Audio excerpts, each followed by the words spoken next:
Last we left our heroes, you'd faced down an aberrant threat of a realm beyond this, seemingly having destroyed the divining rod at the peak of the Silver Highlands. How it came to be here, why it was drawn here, and what exactly it was remains unanswered in the wake of battle, though. Nevertheless, you pushed on with your task to reconnect the replacement divining rod to the greater divining network. Repelling Andy and Decrane down into the chasm where the former site had fallen, you found the site, drew out the destroyed rod, and set to work placing the new rod in the ritual circle before performing the spellcasting necessary to forge this new bond. Instantly, Andy was drawn into contact with an unseen force of potential. This gale force storm of billions of fractals and potential for every living soul, and holding on as Clandextrus's psionic runes ferried her astral self to this nexus point, where the divining network sits within this realm. As she did so, remnants of the realm of potential broke off and slipped through the fissure that her presence had caused, stepping forth into the mortal world and attempting to sever your attempt at tampering with fate. Together, you managed to protect Andy long enough to see the deed done, and as the day comes to a close, you're one step closer to seeing a completed divine network. After a night of much-needed rest, questions unanswered and more spawning with every day on this new path, the sun rises over the highlands, and your path southwest to Brunder Kiln beckons you forward. As we begin today. So we decided we're gonna, go near the spooky, scary, smog, magical terror, doom thing, right? Yeah, not near people. Not near people. That's right. Not near potential. You guys think Decrane's finally sleeping after being on watch literally every night? He just kind of seems pretty quiet this morning. His eyes are wide. Sleeps with his eyes open, I guess. Yeah. Decrane, why don't you just take it real easy this morning, and when you feel like you've woken up fully, you can start chat. But maybe don't sleep with your eyes open. That's not a good thing. Yeah, you right. Notice he just doesn't. He just continues staring straight forward without looking at you, without blinking. He's not even breathing. He's sitting in a meditative stance. Yeah, he does this. It's not great, but he does this. Yeah. Well, do you guys want to set out, hop to it, get ready to go? Might as well. One down, one to go, right? Okay. Speaking of which, who has the rod? Do you have it or do I have it? Another one. This rod? Okay.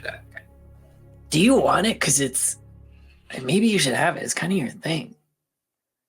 It's up to you. I don't want to I should probably do the thing I did last time whenever we get to the place. Why didn't you take it? You were so good with it before. I was just it's kind of weird for me to hold it. Sure. Yeah, I can take it. It's no problem. It's not really my aesthetic, you know what I mean? The vibes were off. You can freely attend to it as well if you want. Yeah. With the beginning of the day, part of your rest, no problem to have that attuned. So, as we begin our travel southward, you need to descend the highlands via kind of old goat trails and switchback pathways. And I believe at the end of the game last, we determined the path that you were taking, which you kind of just talked about, rather than going south to the Draken Tunnel, kind of brushing a little close to Ironguard and the potential Arcana class that would operate there. Instead, you have elected to travel a wider berth, traveling through the southern Parchwood, which skirts the southern edge of the Ashen Wastes, via old roads here, not well traveled necessarily, as most people prefer to take the protected route through the Draken Tunnel. You guys being more comfortable with natural surroundings and monsters and less comfortable around people, this will work well for you. However, it will take at least in the realm of 7 days of travel. And the way we're going to travel this time around, kind of in the interest of expediency, kind of consolidating some of the days into terrain types and areas that you could encounter. So the first day or two here will take you down the mountain and through the foothills to the edge of the Parchwood. Then we will make our way through the Parchwood over the next 2 days. And then from there, as you turn south out of the Parchwood once more, you will make your way across the Iron Hills and the kind of ruins and battlefield of this kind of midsection south of Ashen Waste, of Ironholm proper. Before making your way to Brunder Kiln, where you have a pretty solid trajectory and map. Mechanic-wise, each day, or each section, these are 3 sections, we will go through 2 checks made by 2 individuals within the party. A navigation check and a watch/scouting check. So preferably survival and perception. Based on successes of those and DCs decided by the terrain itself, if you succeed on both, travel safely, no problem. If you fail on one, succeed on one, there could be a minor hiccup. If you fail on both, we'll see what happens. I just have to say, I don't want to encounter anyone on this trip. If we even see the hint of another person, I say we just run in the other direction. Just bolt it. No new friends should be the motto of this entire journey. We don't need friends. We got each other. That's right. Great.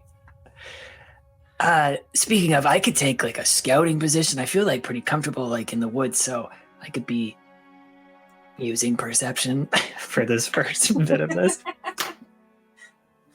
Your survival's decent. The bunnies can do it. I have advantage on perception, but my survival's not very good. So both 1 perception from me and 1 from a survival from Nettie, Kyle? You got it. That's the plan. Survival? Okay. Yep. So the just so you know, this first section is not so difficult. Down the mountains and foothills, the DC is only 13 to try and navigate the relatively trivial obstacles in your way. It just comes down to more physicality as you have to make your way down the mountain. But what are we getting for our perception and survival? Perception 22.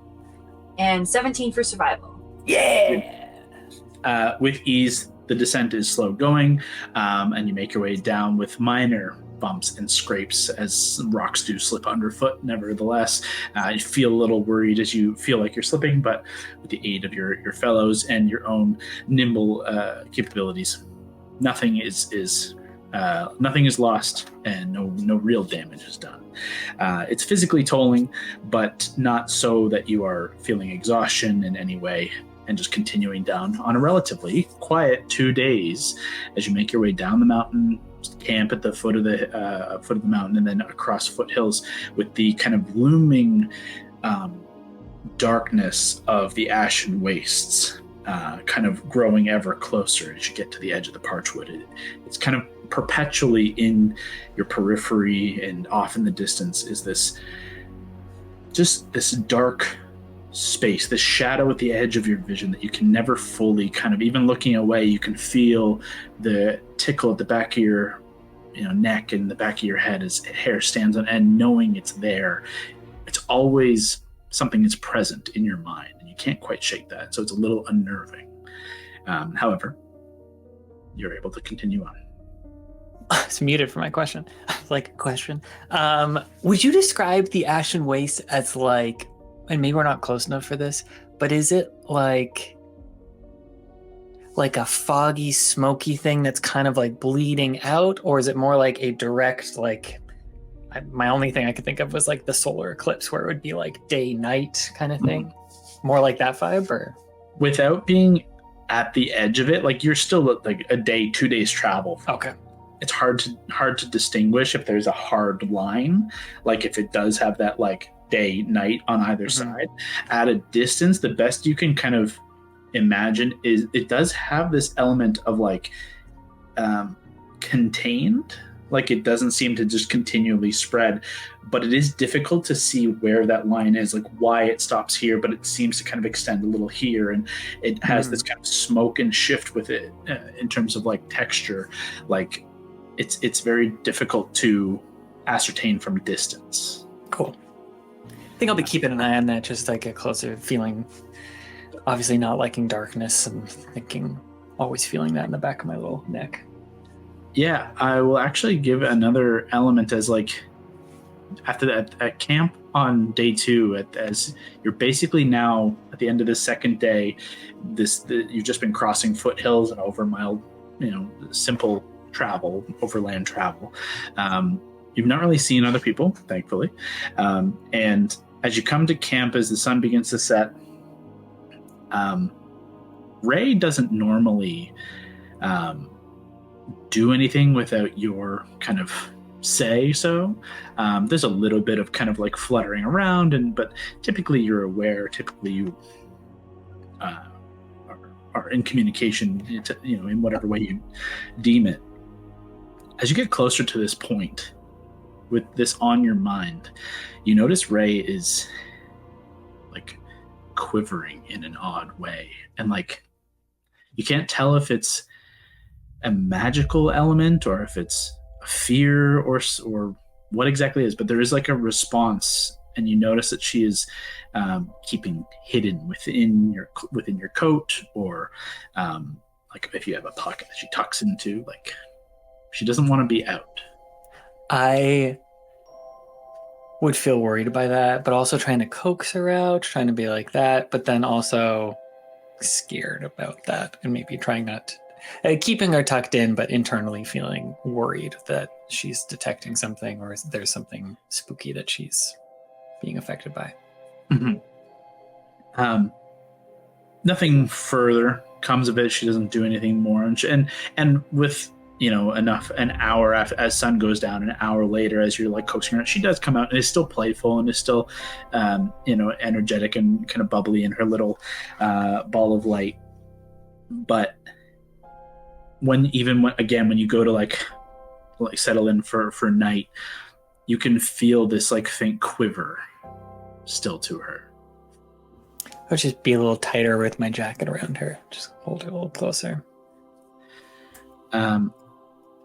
Ultimately, the day ends and 2 days travel go by with relative ease, but you now stand as day breaks just a few short yards from the edge of the Parchwood.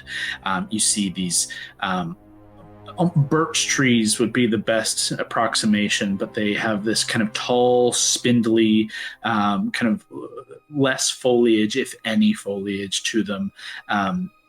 Very like as you're kind of passing by, it's got a kind of a zebra stripe effect of like kind of catching something in your eye and looking and thinking you see something, but it's just the way the trees are shifting or just standing in odd lines.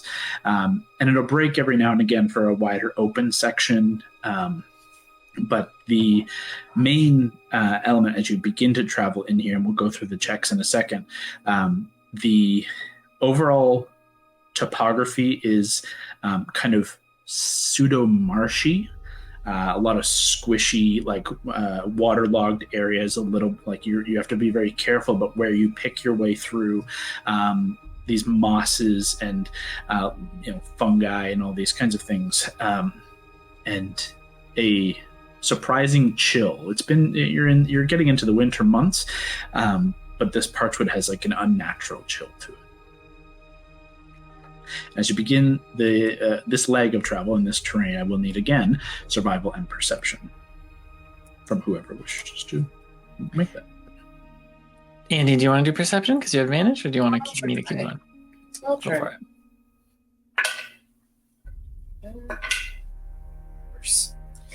for it. That's a 18. 18 is very good. The DC, I should have said before, is a 17 through the Parchwood. Parchwood is a little bit more treacherous. That leaves survival. Now you do it. I'm too worried about Ray. 16. Oof. Yikes. It's very, very close.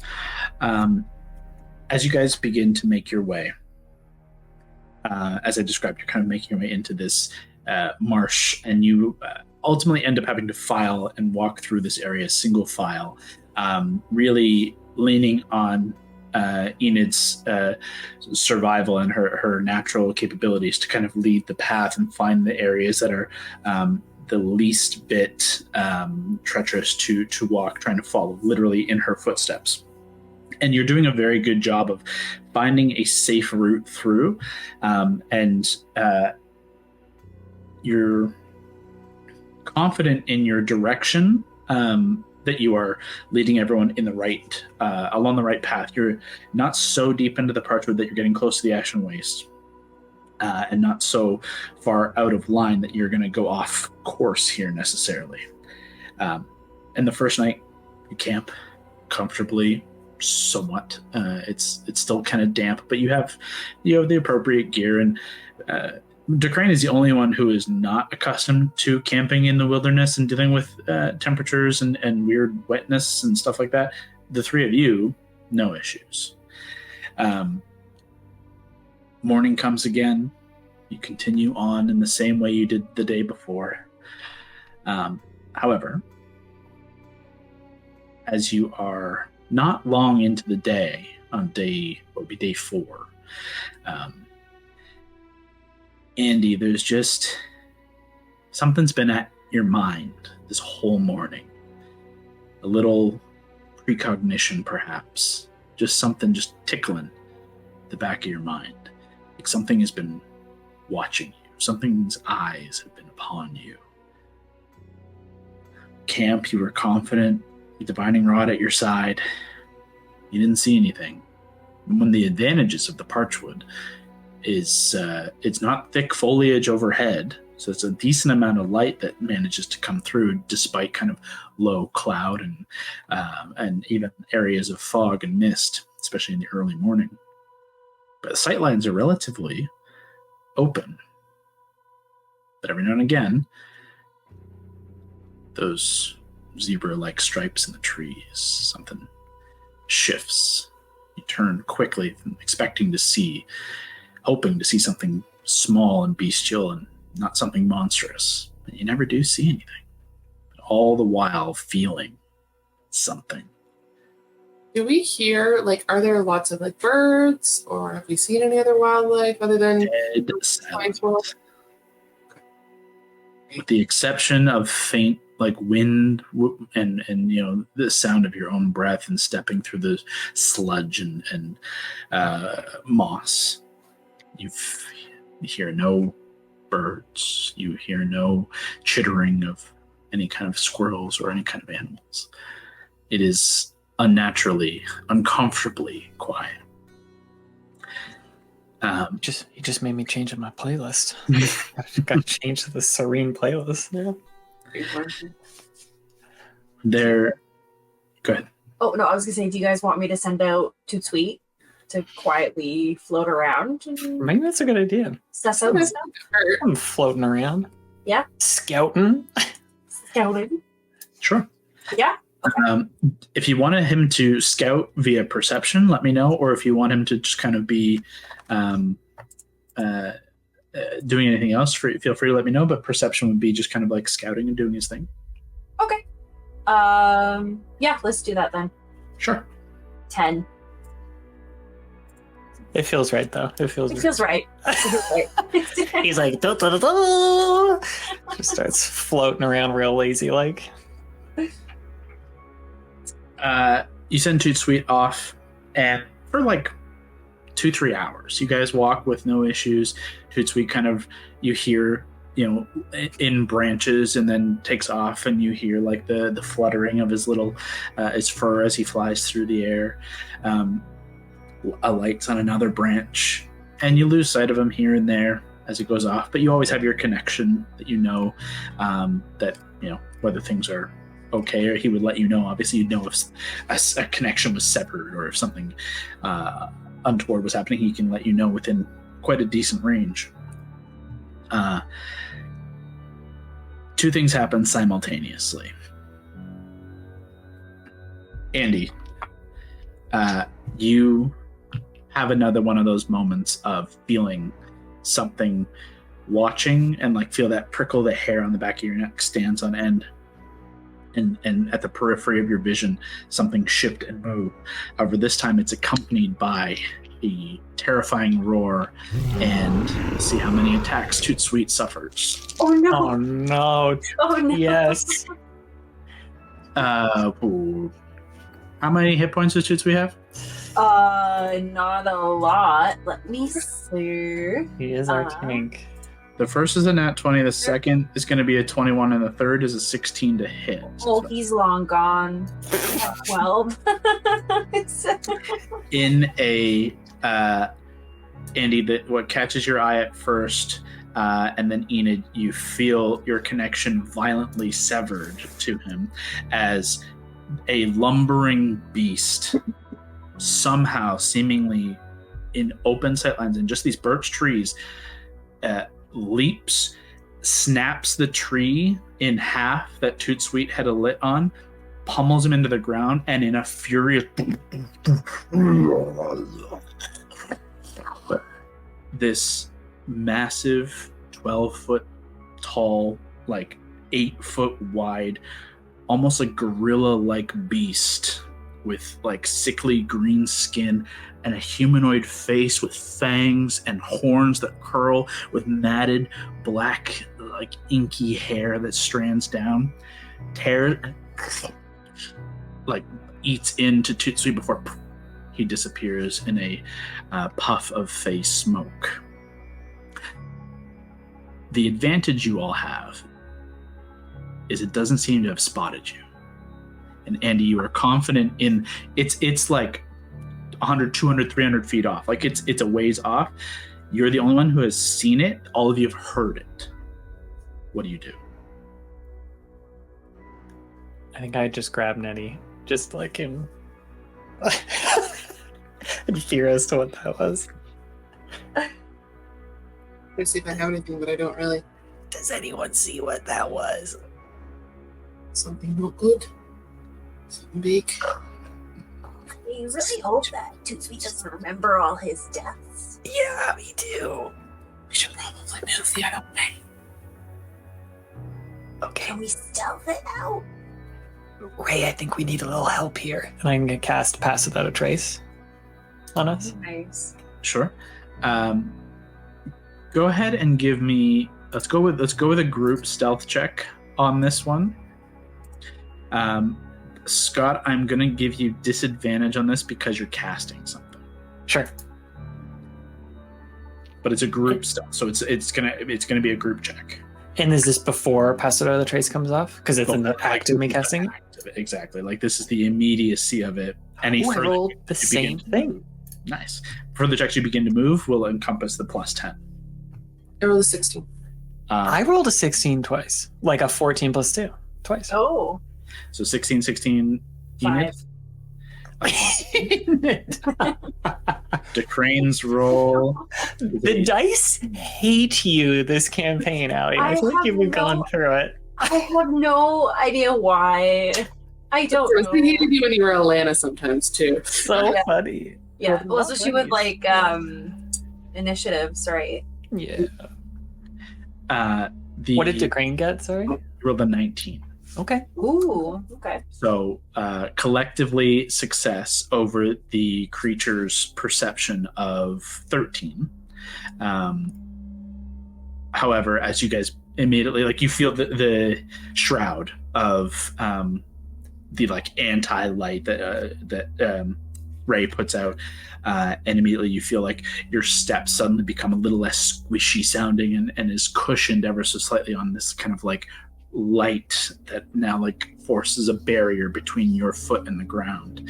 But you can still kind of hear the creature now less stealthy as it's had a meal taken from it, and still searching. You hear it lumbering around. Just Kyle, could I try catapult is only somatic. There's no verbal component. And it's 60 feet. So could I try to look and find something that's like not right where we are, but like kind of off a little? Like a big rock or a fucking dying log or something. And literally my thought is like huck something so it looks like neither of our two directions, like from here to that way or something. Yeah, definitely. It's somatic. You're already under the advantage of stealth. There's no roll really needed here. And catapult doesn't have like an attack roll. It's just a dex save, but you're not trying to hit anything. You're just trying to shoot something. So there's no roll required as you using this catapult magic, like telekinetically grab hold of a log that like lifts from like a muddy, like half submerged log that goes flies off and like slams and collides into a bunch of trees and like knocks another tree over. Like it creates a huge cacophony, 90 feet or whatever your distance is off from kind of in the direction of the Ashen Wastes, giving you guys leeway to the south. You notice, I think everyone's passive perceptions are high enough to have beat this creature's stealth of 15. Mine's 17. You collectively notice the creature is trying to like hide, and it is actually quite good at, despite its size, somehow magically kind of like making itself camouflaged in the lines of these trees. But in this response, immediately you watch it just and like bounds 20-25 feet up in the air in the direction of where you threw this log, and like slams down, and just you hear it kind of giggling under its, like it is a giggle. It is a humanoid giggle as it makes its way off in the direction of this hunt. Fuck this guy. I like this guy. I will ask for another group stealth check as you begin to make your way out of. Hurry in the other direction. With the plus 10 pass without effort. Okay. Dirty 20. 31 for DeCrane. What'd you get, Natty? I rolled a 14. Plus 10? And plus 10. your stuff. Yeah, great. Confidently, especially with the hour, I think, of pass without a trace covering your escape, you leave this creature behind and make your way at this point basically out of the Parchwood. Kind of an early emergence in your overall day's travel. You probably would have wanted to go a little bit further to the west before turning south, but in this case, I think this is a wise decision. Yeah. Okay, so. As you come to end this day of travel further from the Parchwood comfortably, the day comes to an end. Is there anything you guys want to get up to, talk about, or kind of like be searching for as in this next leg of your adventure before? You still got about 3 days of travel south now into the kind of Iron Hills. You'll be out into open plains and territory in a kind of unfamiliar area. I don't believe there's any reason for any of you to have traveled in Ironholm. Even Andy, there wouldn't have really been a reason for you to come down to Ironholm. Perhaps certain areas, but given how much you and those you care about avoid the Arcana class and the Draken Tunnel, maybe once, but like a long time ago. So also the wastes. Yes, exactly. Like all the routes to come west are challenging, and after a certain point, you would have explored obviously lots of Candorne and even little bits of Mirnath and certainly into the Baern. But I think west is relatively unexplored territory for you, and certainly for the bunnies and DeCrane, absolutely. So, the only thing I think, and not that you have to like go through it now, but I think for the evenings, I would try to go a little bit further into the books that I have. Just like once you get up to enough nights, then you can lord up to me. I mean, you've got 4 nights that you could have already been kind of working towards them. So, which would you like to focus on just for the bulk of this time thus far? And you can do again over the next 3 to 4 nights the other, or you can dive deeper into that same one. I think it would just make sense not to do both at the same time. Yeah, I agree. I'm trying to remember what they're called now. You have Aritology of the Redeemer, Tenets of Vigilance, and you have Laws of Preclusion and Exile. You had done an Arcana check on Laws of Preclusion and Exile to find that it was a pseudo-instruction manual of omens and words against evil, based on the teachings of Eros, the practices of the Watchers. Let me get started on the other one, because I haven't done the other one at all yet. Okay, but the only thing I'll say is you deciphered that there are formulas within this text to learn spells. Oh, that's right. No, I would focus on that one. Is this the one also I have to cast Comprehend Languages to do? You do, but you can read? actually do it because it's kind Yeah. Okay. You'd have That's to do pretty both sick. of these, actually.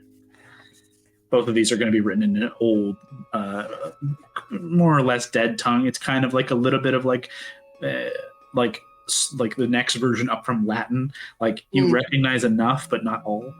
It's like Old English, where you're like, I kind of get half these words. Yeah. So throw me an Arcana check. I'll give you advantage given that this is going to be over 4 days. I appreciate it because that person was not great. That one's a little bit better. Arcana? Mm-hmm. Oh, my Arcana is really good. 17. Yeah. Okay, great.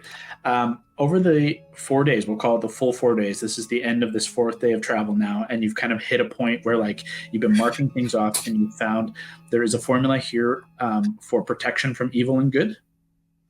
There's a formula here for magic circle. And this final day, what you've spent the last 2 days alone on, there is the formula for banishment. Oh, sick! I don't know if I can learn any of those. Okay, so you can learn all. Good and evil, banishment, and what? Magic circle. Magic circle's too high level, though, right? Magic circle's a 3rd, banishment's a 4th, protection from good and evil's a 1st. Okay. So level you up. Can't you train harder, Andy? I will say you know them. You still need to copy them, but you can now do so in the same way as a normal spell. It's taken this time to like decipher it all, but now you have the understanding of each of these spells. It just needs to get transferred over to your pseudo spell book. And I have the materials because I bought them last time. Mm-hmm. So that's something you can now do going forward on these evenings if you wish to. I will be doing that. Yes. We'll go through that in a second. Because actually, can you just look up what that entails? Yeah. While we get to the next part. Yeah, I'm gonna look up cost and stuff. Yeah. I know you did pre-buy it, but I just forget the actual math. Anything from Enid or Augustus over this? Augustus, like a small child, will, while Andy's doing that, keep showing her drawings he's done throughout the day. Just while you're like knee deep in studying, he's like, and then I saw this bird, but I didn't know what kind of bird it was, so I called it green jay. And then this is a pine cone I saw, and just that goes on while you're talking. I absentmindedly answer like a mom who's on the phone and is like focused on something else, but you're talking over here. And oh yeah, that's great. Yeah. Do you attempt to draw the creature that you saw? Well, I guess I felt like I think August is attracted to animals and not monsters, and that felt more monstrous to me.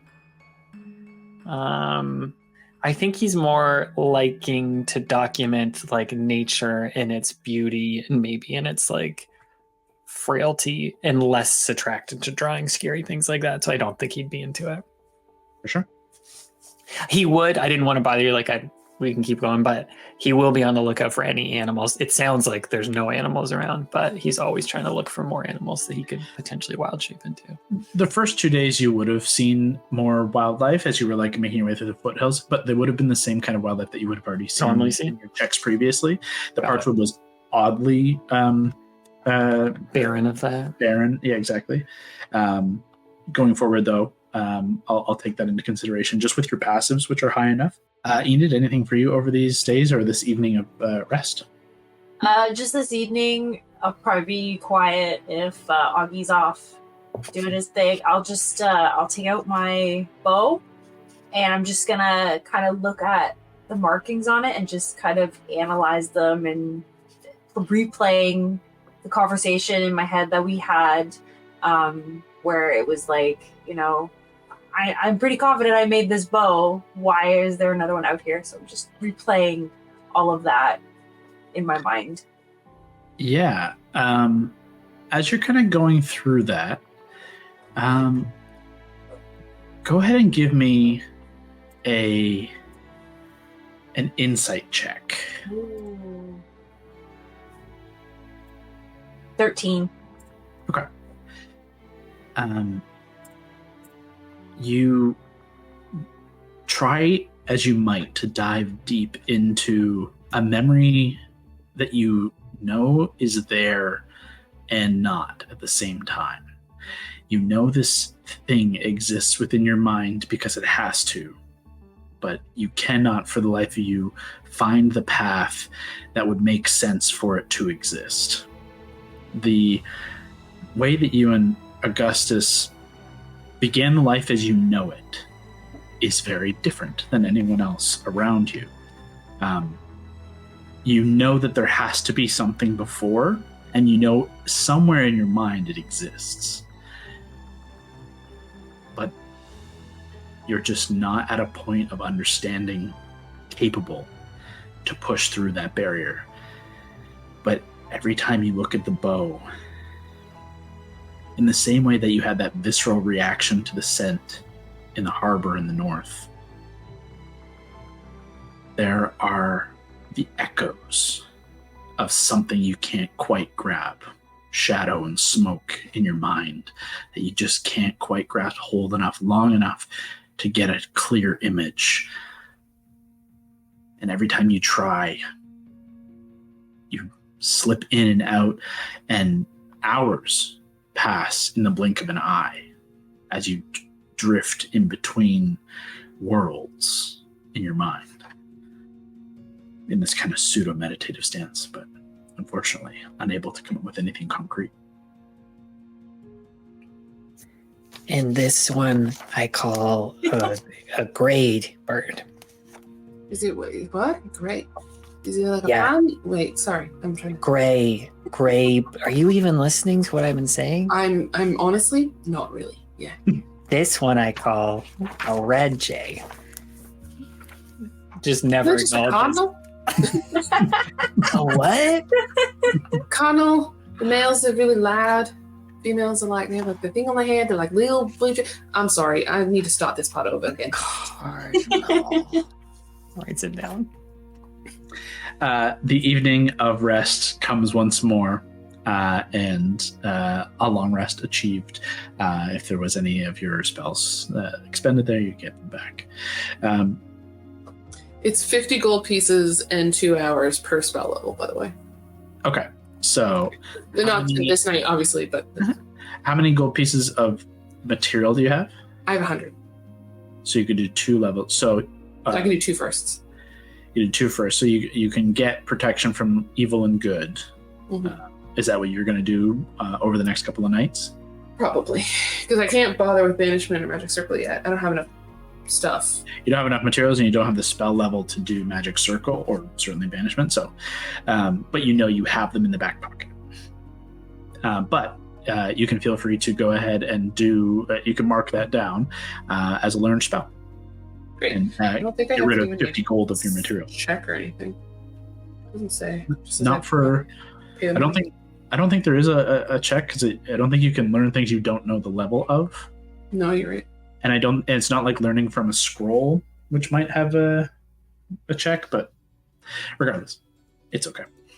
As we begin the last leg of our journey south over the Iron Hills, I need another survival and a perception check from the group.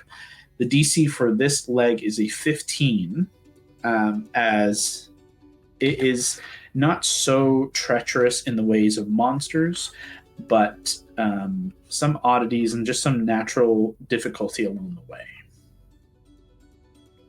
I'm in. Why Yeah, don't sorry, I'm doing this. You guys can do this. I'm trying to get this spell on my list. Do you want to switch? I'll do survival, you do perception? Do you want to switch it up? Sure.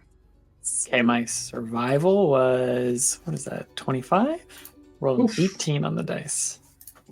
Not damn. Ooh, You know, 23 for me. That good worked. to go. Good call. As you guys begin, the survival portion of this is significantly easier. South, Great. go south, and you are good. And from a perception perspective, as you're making your way here, it is open hills and plains. So there is a lot of open sight lines. You get ahead and get to perch up on these kind of tall pillar-like rocks in these classic kind of more highlands-like area of like mid to tall, long grasses and this kind of classically kind of brown and orangey yellows kind of grassland as you pick your way over these hills. Several times you come across large swaths of land where you trip and stumble over old rusted armor and weaponry and skeletal figures who remain from battles long past. Large-scale battles have occurred through the Iron Hills, and you are continually finding the remnants of ancient days. Wow. If I know any stories from around here, I'll just randomly tell them as we're walking. There are several battles and some particularly good ones, some mostly bad. I want to get this right. One sec. I will, for flavor, Andy knows all the facts, is bad at the storytelling part. Like, it's not that entertaining. It sounds not fun. It sounds more like a study session than it's more like a lecture. Yeah. I'm trying, but it's more just, there's a lot of like ADHD-ness of like telling this part, and then it's, oh wait, and then this happened over here, and I forgot this part. Like, it's more all over the place as opposed to like strict, here are facts. I just asked if you knew what flower this was. All right. Oh shit, we passed them now. Passed it like 10 minutes ago. Yeah. But isn't that interesting though? Yeah, I guess so. The most interesting story Andy comes to tell, if I can find the name of the guy I'm trying to find. Where are you, guy?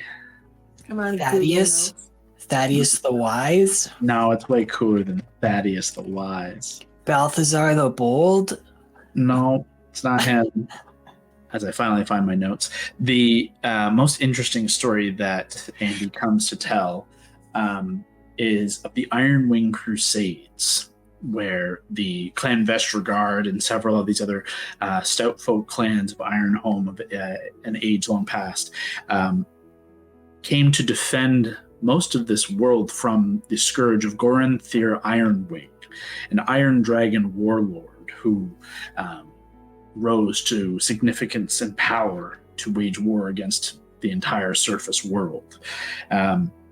These crusades led to the fall of a location known as Skald's Seat, notably to Andy, an ancient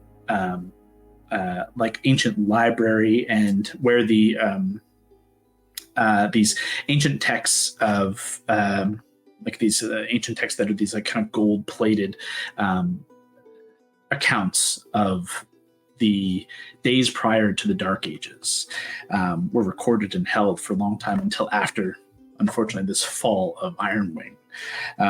But it led to the decimation of Vorbrund, which used to be the seat of power in Ironholm in the north, the Flame of the North, and notably the Ironwing and its Pharaoh-scarred monstrous armies were largely felled and fought in these fields. What if using a dragon book? I've been doing some reading and I noticed this page.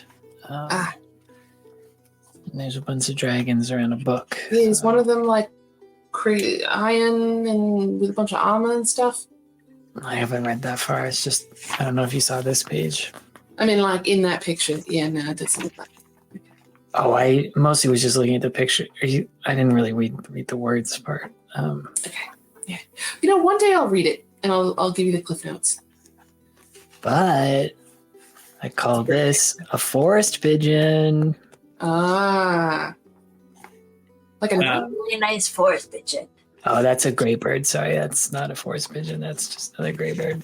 That's a really great bird. Thank you. Augustus, if you would like to, over the several times you have perused this book looking for cool pictures, if you would like to do an investigation check at disadvantage for me. Yes. I was like, I mean, yes. Just if you, on the off chance you may have been to the farm. Nope. I have a +0 and I got a 3. So, no. Yeah, this one picture is really cool, though. God, it's so cool. They're all gathered around it. It's so neat. Yeah. This is my favorite ongoing joke, that Augustus cannot read a book. No matter how many times he tries. It's just a cool picture, you know? The next few days of travel through the Iron Hills, accompanied by stories of battles of ages long past and seeing continual signs of ruins, you camp comfortably. Unfortunately, you do begin to encounter significant storms the next day, and a rain kind of persists. Thunderstorms drive you inside some of the still standing structures of an old ruins. At one point you find what doesn't look like a ruin, looks like a town of today that is seemingly abandoned and damaged, significantly damaged, but it is like a modern town. That comes as a bit of a surprise, but it does come as a place for shelter on one of your evenings here against the rain and thunderstorm.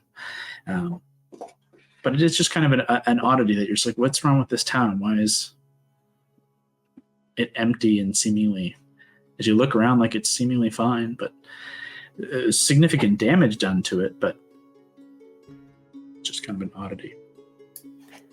Can I have done one thing when I come across one of these battlefields? I think the more we're seeing of these like ruins of them,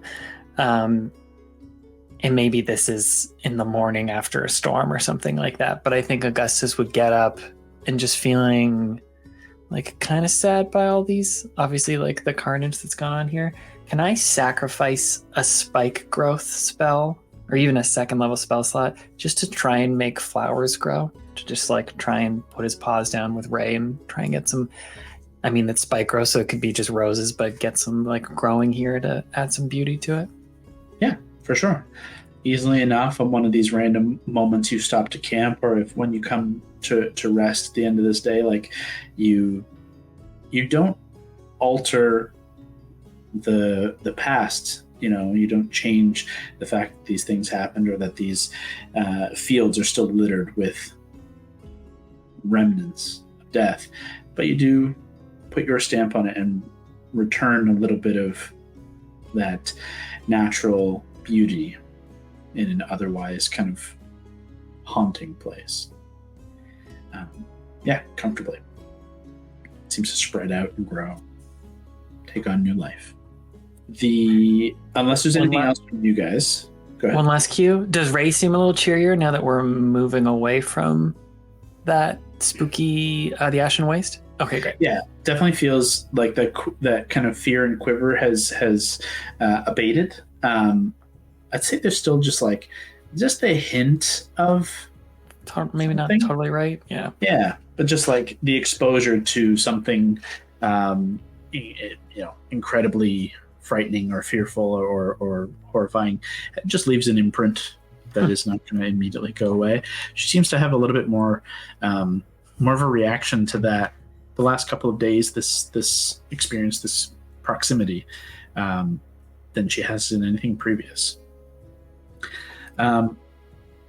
The only other thing you note on your second to last day, as you again are pushing through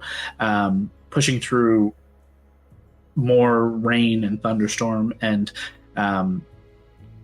in need of shelter, you do find a temple that is of up on this like larger hill as you're pushing through gale force, wind and rain, and you do find almost like a fort. And as you get closer, looking and hoping that it is safe enough, a square structure on this high hilltop, an old stair carved into the ruddy stone, you do find what is no longer an occupied temple or one of consistent worship in here. It has given way in certain areas. There's large chunks of rock that crumbling around the stair. You find a place of shelter in this open kind of triangular arch structure of a temple that you recognize some elements of similar iconography, but nothing immediately jumps out at you. But there's all kinds of like dwarven script around here to indicate that this is a more of a dwarven structure, and kind of wanted to highlight an element of Ironholm is it's not specifically just a dwarven province or kingdom. Ironholm is a stout folk kingdom of all the kind of shorter stature folk, the gnomes, halflings, and dwarves all kind of interchangeably, harmoniously kind of live within this area primarily, but there are lots of other races and things who live within this region, but they are the kind of the stout folk of Ironholm. Could I use the rod to cast Detect Evil and Good just to see if this place is still consecrated? Or if it's consecrated? Yeah, with the rod, it is faintly still consecrated. It is still a holy place. And throw me a religion check as well. I just popped my 20. Let's try this one. Well, I deserve that. That's a natural one. Let's see what the other one was.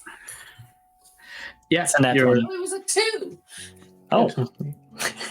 You're not sure. It's not something that you're familiar with, which is a little odd for you. It's really just not a common place deity, or at least not one that you're familiar with, which is odd. You are pretty familiar with most of the religious figures in your world. The one aspect, though, that Detect Evil and Good does highlight for you is the presence of good within this place still rings true, specifically from this anvil-like altar at the kind of forefront of the temple. It's kind of cracked by time, still this ruddy stone, but under the element of the spell, you can just see this like a faint kind of glow. Can I properly ritually cast Detect Magic? Yeah, for sure. You take 10, 11 minutes to go through the process. Everyone else start. Yeah, this place is, it's not evil, which is nice. It's like a little bit good still. We could camp here then, have our last night here. And the corner's not too leaky? Yeah, comfortably. There's actually quite a few spots where it's still surprisingly warm within here. With the advantage of Detect Magic, you find there is still while there is a good divine presence, there is a magical item presence within this anvil altar that you can access. And as you kind of peer in, and with the aid of this magically altered site, you can see a kind of reddish stone that from within bears a mote of energy that flickers and gives off an elemental energy. It is kind of held in within almost like within a chalice set on top. And as you kind of reach in and pull out, you have this kind of egg-like stone. I'll eventually also cast, when we're sure there's nothing else here. I know I'm casting 1,000 things. I'll identify it. It is known as a guardian stone of Feldspar. It contains a mote of elemental energy, and using an action, you can activate the guardian stone to summon a stone-forged guardian, as if you would cast a conjure elemental spell. Oh, a guardian is a homebrew creature of mine, but it is kind of like a knight of stone who will fight for you. Do I get one the sense time? that taking this thing? Yeah, it's a one-time use. It is a concentration while using it. Once the Guardian Stone has been used in this way, roll a d20. The stone cannot be used again in this way for a number of days equal to the result. And on a 1, it becomes non-magical. It's rechargeable as long as you don't roll a 1. Cool. Okay. I'm like a little torn about taking something from like a holy place. You should But totally take that. I don't think I'm going to. It's a little odd. It's very interesting. It's very cool. And I really want to see it happen. But also, I'm wary of messing with other people's religions. I'm not going to take it, but I am going to put it right here. And I put it on the top of the thing. And if someone else decides they want it, that's up to them. Okay. I'm not going to be bothered by it. I can't bring myself to do it. Yeah. I'm going to go pray. I feel like I should. I try and grab it before Nettie does. It turns into like a... Is Enid going for it? Wait till I turn my back and start walking away. If you're both going for it, I want you to both make initiative checks. I was gonna say we could do like a rock paper scissors too. Initiative, rock, paper, scissors? Yeah. So, Yeah. I just want to see who gets there first. D20 or initiative? Initiative. Okay. I want you to roll initiative. Well, mine was pretty good. Oh, I only got 7. I got 19. Yeah. Augustus, in the blink of an eye where Enid is like waiting for Andy to properly fully turn her back before darting, you get one step ahead and you have it. You can now negotiate between yourselves, but Augustus currently has it. I'll just be like, we can share it. No, I'll hold it, but we can share it. in half. No, like I'll hold it, but we can share it. It's like both of us. It's our thing. All right, fine. I'll just keep it in my pocket, but it's both of ours. But I'll just hold on to it. Sure. She's absolutely going to steal it in his sleep. No, She's still praying. Don't rat me out.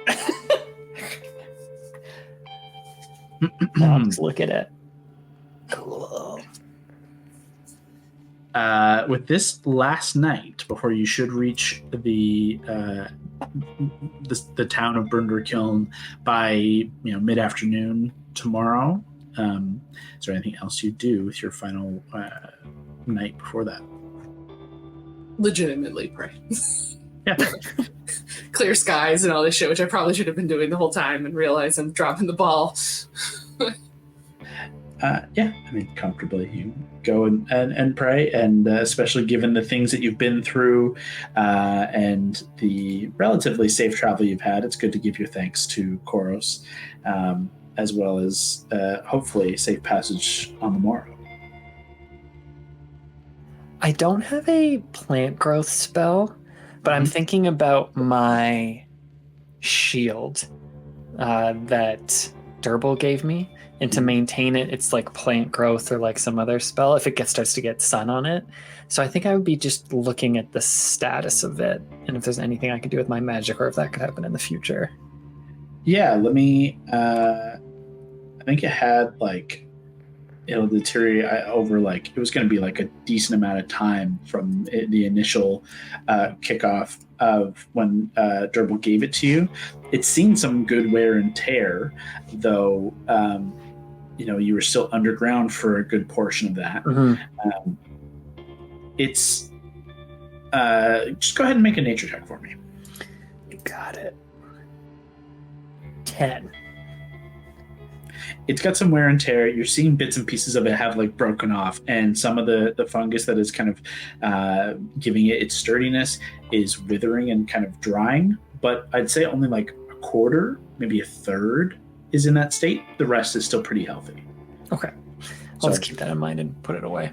Maybe put for the time being, relatively fine. A long rest is achieved by all. If there's anything you need to do for spell preparations or anything like that you do over a long rest, Andy, you would have Protect from Good and Evil in your book now. There's nothing from Decrane. You go through another night. Again, you wake up and you know that you've got about a half day, maybe a 3/4 of a day of travel southward. And as you begin this day under the light of a not a full bright sun, but it is clearer than the last couple of days of rain and thunderstorm. You begin to see a little bit more clearly the terrain you've been traveling on. You've had to kind of pick your way through areas that have been a little bit cracked and broken, and you kind of were had more assumptions that perhaps it was as a result of some of the battles that you've seen. It would make sense. But from the peak of this hilltop where this temple is positioned as you come out for the morning, you can see down from the peak, down towards, at this distance, you can see what looks like a town, quite a ways off still. But you assume that to be your destination. From here down, you can see the ground is cracked and tons of fissures and broken rocks seem to stretch significantly from north to south towards what you believe to be this town. And there's a dark line of shadow around this town that gives a little weight in the pit of your stomach. The town is an impact point and it's like spidering away from it, or that like the town is halfway through one of these fissures? Can't see the other sides, so you're not sure how far, but it is a direct line from where roughly from where you are in the direction of directly to this town is the line of these fissures and cracks. And this stretches hundreds of feet or yards, kilometers. I wish we had Alana who knew about rocks and stuff. It's been like, hey, how old are these cracks? None of us know about rocks and stuff. We don't got any dwarves.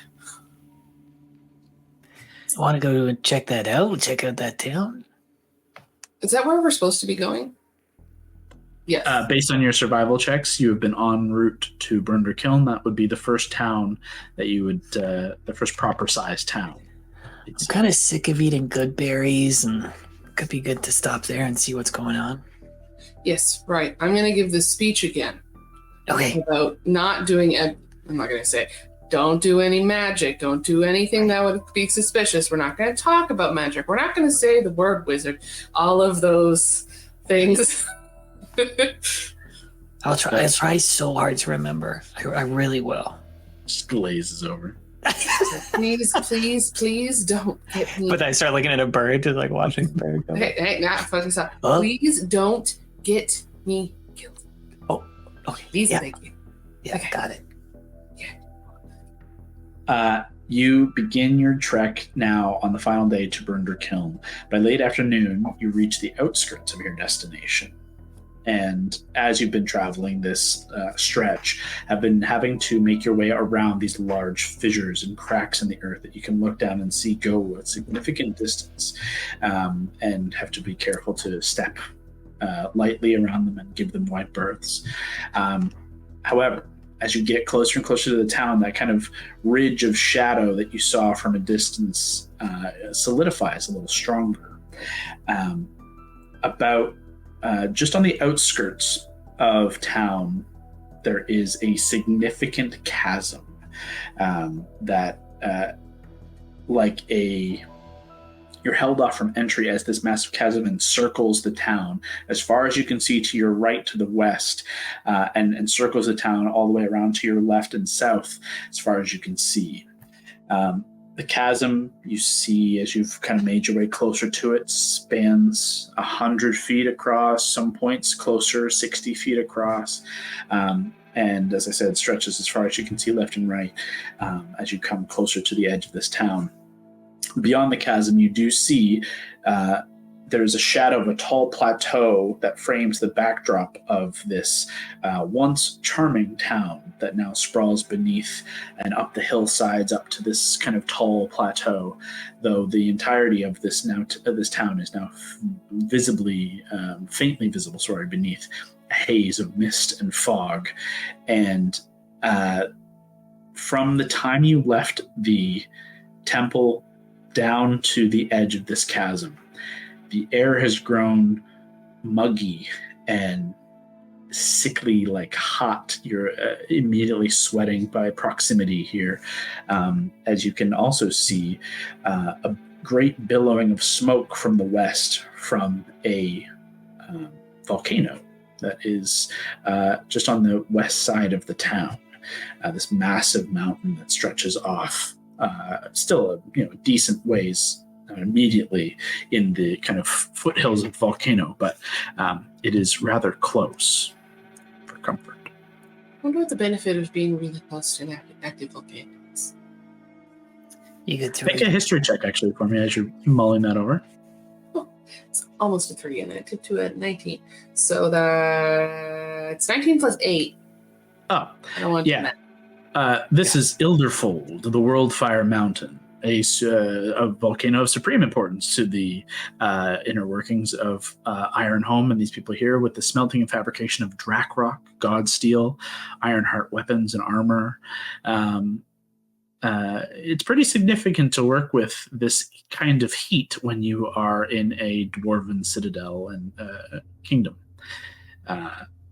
For the listener, when Kev said he was going to be late to this game, I said, I'm going to throw your guns in a volcano. And I didn't even know there was going to be a volcano in this game. That was just a happy coincidence. I'm going, if he doesn't show up by the time I get to that volcano, those guns are bye-bye. So pretty significantly that Ilderfold is an important piece of Ironholm, at least this part of Ironholm, and that it serves a significant place in the history of Ironholm. Slightly less so today, but that's maybe your history is outdated. You don't know a whole lot of recent history here. You know, older. Anything from you guys as you approach and see now a 60-foot chasm at a minimum to make your way across, or anything else you're looking for as you get close to the edge of this town? A bridge. There are no bridges. Okay. Right. I have such bad memories from the wild cards when we had to cross a chasm once, and it went so bad. It went so bad. Which time? The one with the killer bees, or the one where I almost fell to my death as like a level 3 character? That one. Okay. Or when the horses died. We've crossed a lot of chasms. The owl bears died. His first game. Oh, the owl bears? Yeah, that was another one too. Yeah. That wasn't a chasm. That was a purple worm tried to eat them. Yeah. And rocks. You had to climb up the side of that mountain. It's just a mountain and a purple worm that tried to cave you down into a big thing. Purple Don't worry, guys. We saved one of them, and he's adorable, and he went on to live a very happy life. Or did he? Watch campaign 1 and see if he survived. How can we get across this thing? What spells do we got? We have no magic carpet. This isn't campaign 1.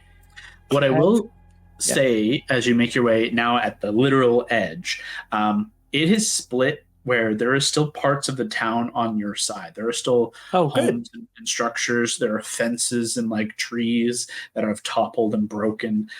You can see edges of the fence that has been partially half in the chasm where it's been split apart from the other side. You can see all kinds of trees that have fallen in or are partially breaking it, and there are fissures that have houses that are kind of broken in as a result of their proximity. But you do have some elements of structures in town to work with, and immediately on the other side you see buildings and fences and farmland. Does this side of the town seem like people still live here? Question 1.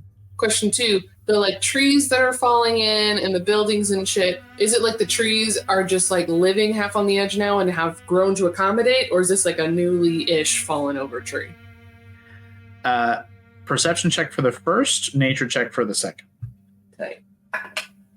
Perception check, no. Oh wait, I have advantage. Advantage. I rolled a 2 twice. So that's What a dog shit 3. rolls. That's 3. Let's try the nature check. Seems like there's no one around. Great. 17 for the nature check. The trees do not look like they're doing particularly well. Any of the foliage, any of the natural life that is in this area is not getting the right amount of sunlight. It's not being treated properly, and you can see that the where they're hanging on, it started to kind of reposition itself to try and find its roots. And it's been a decent amount of time to allow that to happen. We're talking, this has probably been like this for months. Hey guys, remember that the last time we had to deal with all of this, there was a giant recent crater thing in the mountains. Yeah. With the chain. I was about to say at the bottom of that one, there was a chain. It's just so hard, like that chain could be anywhere. I mean, we could go down and look and see if there's a chain. I was also thinking, I know I said no new friends and, we should kind of be doing our own thing.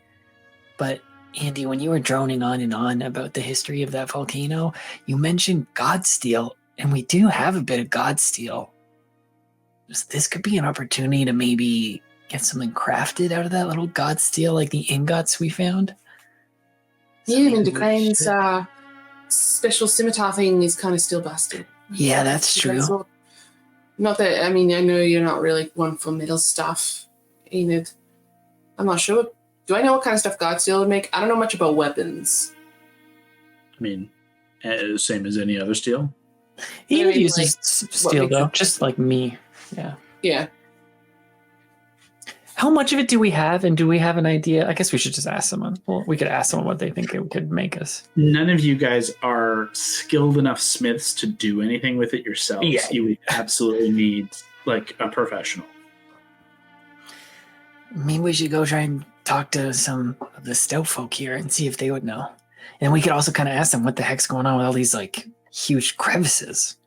What's the story? Okay, you're a wizard, and we are two magic. Oh wait, sorry. You are a cleric, and pretty easily, and that part is not untrue. I'm slightly holy person. Why are we traveling here? I have an easy answer if I'm the one who got you here, but why are we traveling here? What is it? Are we just passing through? Are we looking for something? People in small towns and townies don't love outsiders. Okay.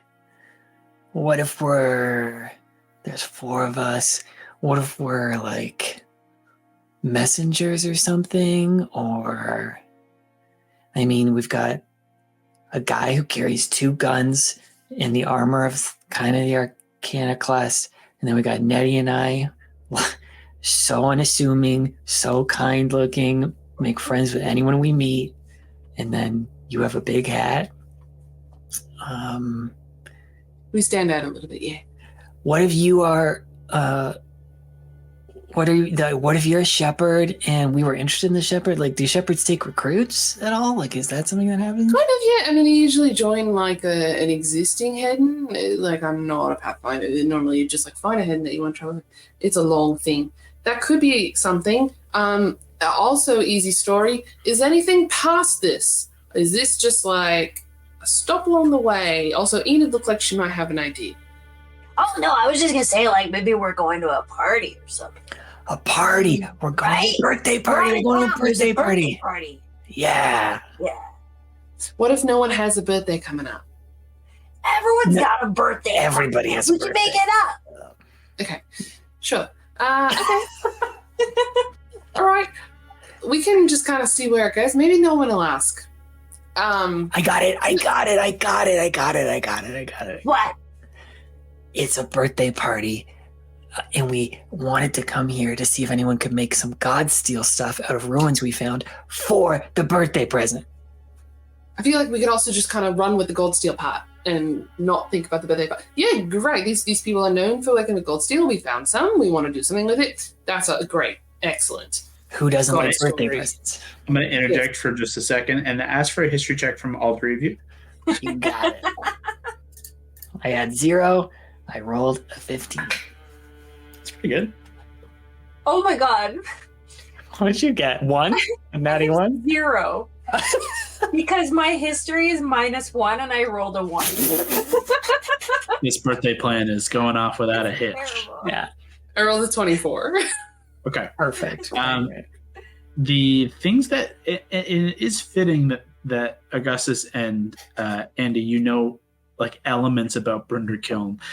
The town of Brunderkiln is more of a like the draw of Brunderkiln is the geothermal reservoir that exists in the plateau behind the town and then feeds into these kind of hot springs. It's become kind of like a resort town. People come here to visit, to come and stay, to like experience this like rejuvenation of Ilderfold's rejuvenating waters and the basin of these kind of waters. So it has taken on a bit of that, like Augustus, like people from Marabella, you would have heard anytime you were in the city, like rich people have been like, oh, I just got back from Brunderkiln. Like the hot springs were amazing. Like you've never experienced anything like it. Like it's a very affluent, like it's a rich thing to come and do and to come and visit. And from like the shepherd perspective, it's like well, if people need help getting to Brunderkiln, I might just hang around. It's not so bad. Like you would have heard plenty of stories of people having some pretty interesting times in Brunderkiln. Or even just like they might have money. Certainly. Okay. So that is like there could also be angles of like, you guys are young, you're just trying to get out and see the world, and like, you know, like places like this, they're always looking for like seasonal help, right? Okay. Right? It could be something like you're trying to find a job that's like you're taking a gap year, like just trying to do something fun and make a little bit of money while seeing new places. And I got you here, and he's the security. I don't know. Tagged Yeah, that makes sense. Yep. Okay. And then who birthday is it? It can be the squirrels. It can be whatever you want. Okay. I like this plan. Come up with the birthday on the spot, improvise something, and everything else sounds great. Yeah. Okay. Where is it specifically supposed to find? It's near one of the hot springs. Let me look at my notes. I probably should have reviewed. Oh, our actual. We started the session. The mission we're doing. Our actual goal. The divining rod was hidden behind a waterfall that comes off of the basin in a cave, kind of tucked in behind and out of sight. However, more pressingly than any of your plans, massive chasm. Oh yeah, the chasm. Oh, can't we go out to someone like on this side of the town and ask how they get across the other side? There's no one on this side of the town.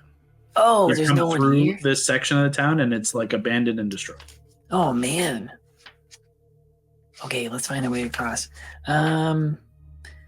We've done things like this before. I could be a bear cat. I could like crawl with like a rope or something, or you could catapult something across. Magic. Yeah, magic stuff that we don't want to do in front of a lot of people. Magic, right. There's no way around this giant chasm. There's no. We could wait. A really long walk. We could wait till nighttime and then do some magic stuff to get across. That might not be a bad idea. It's not far off.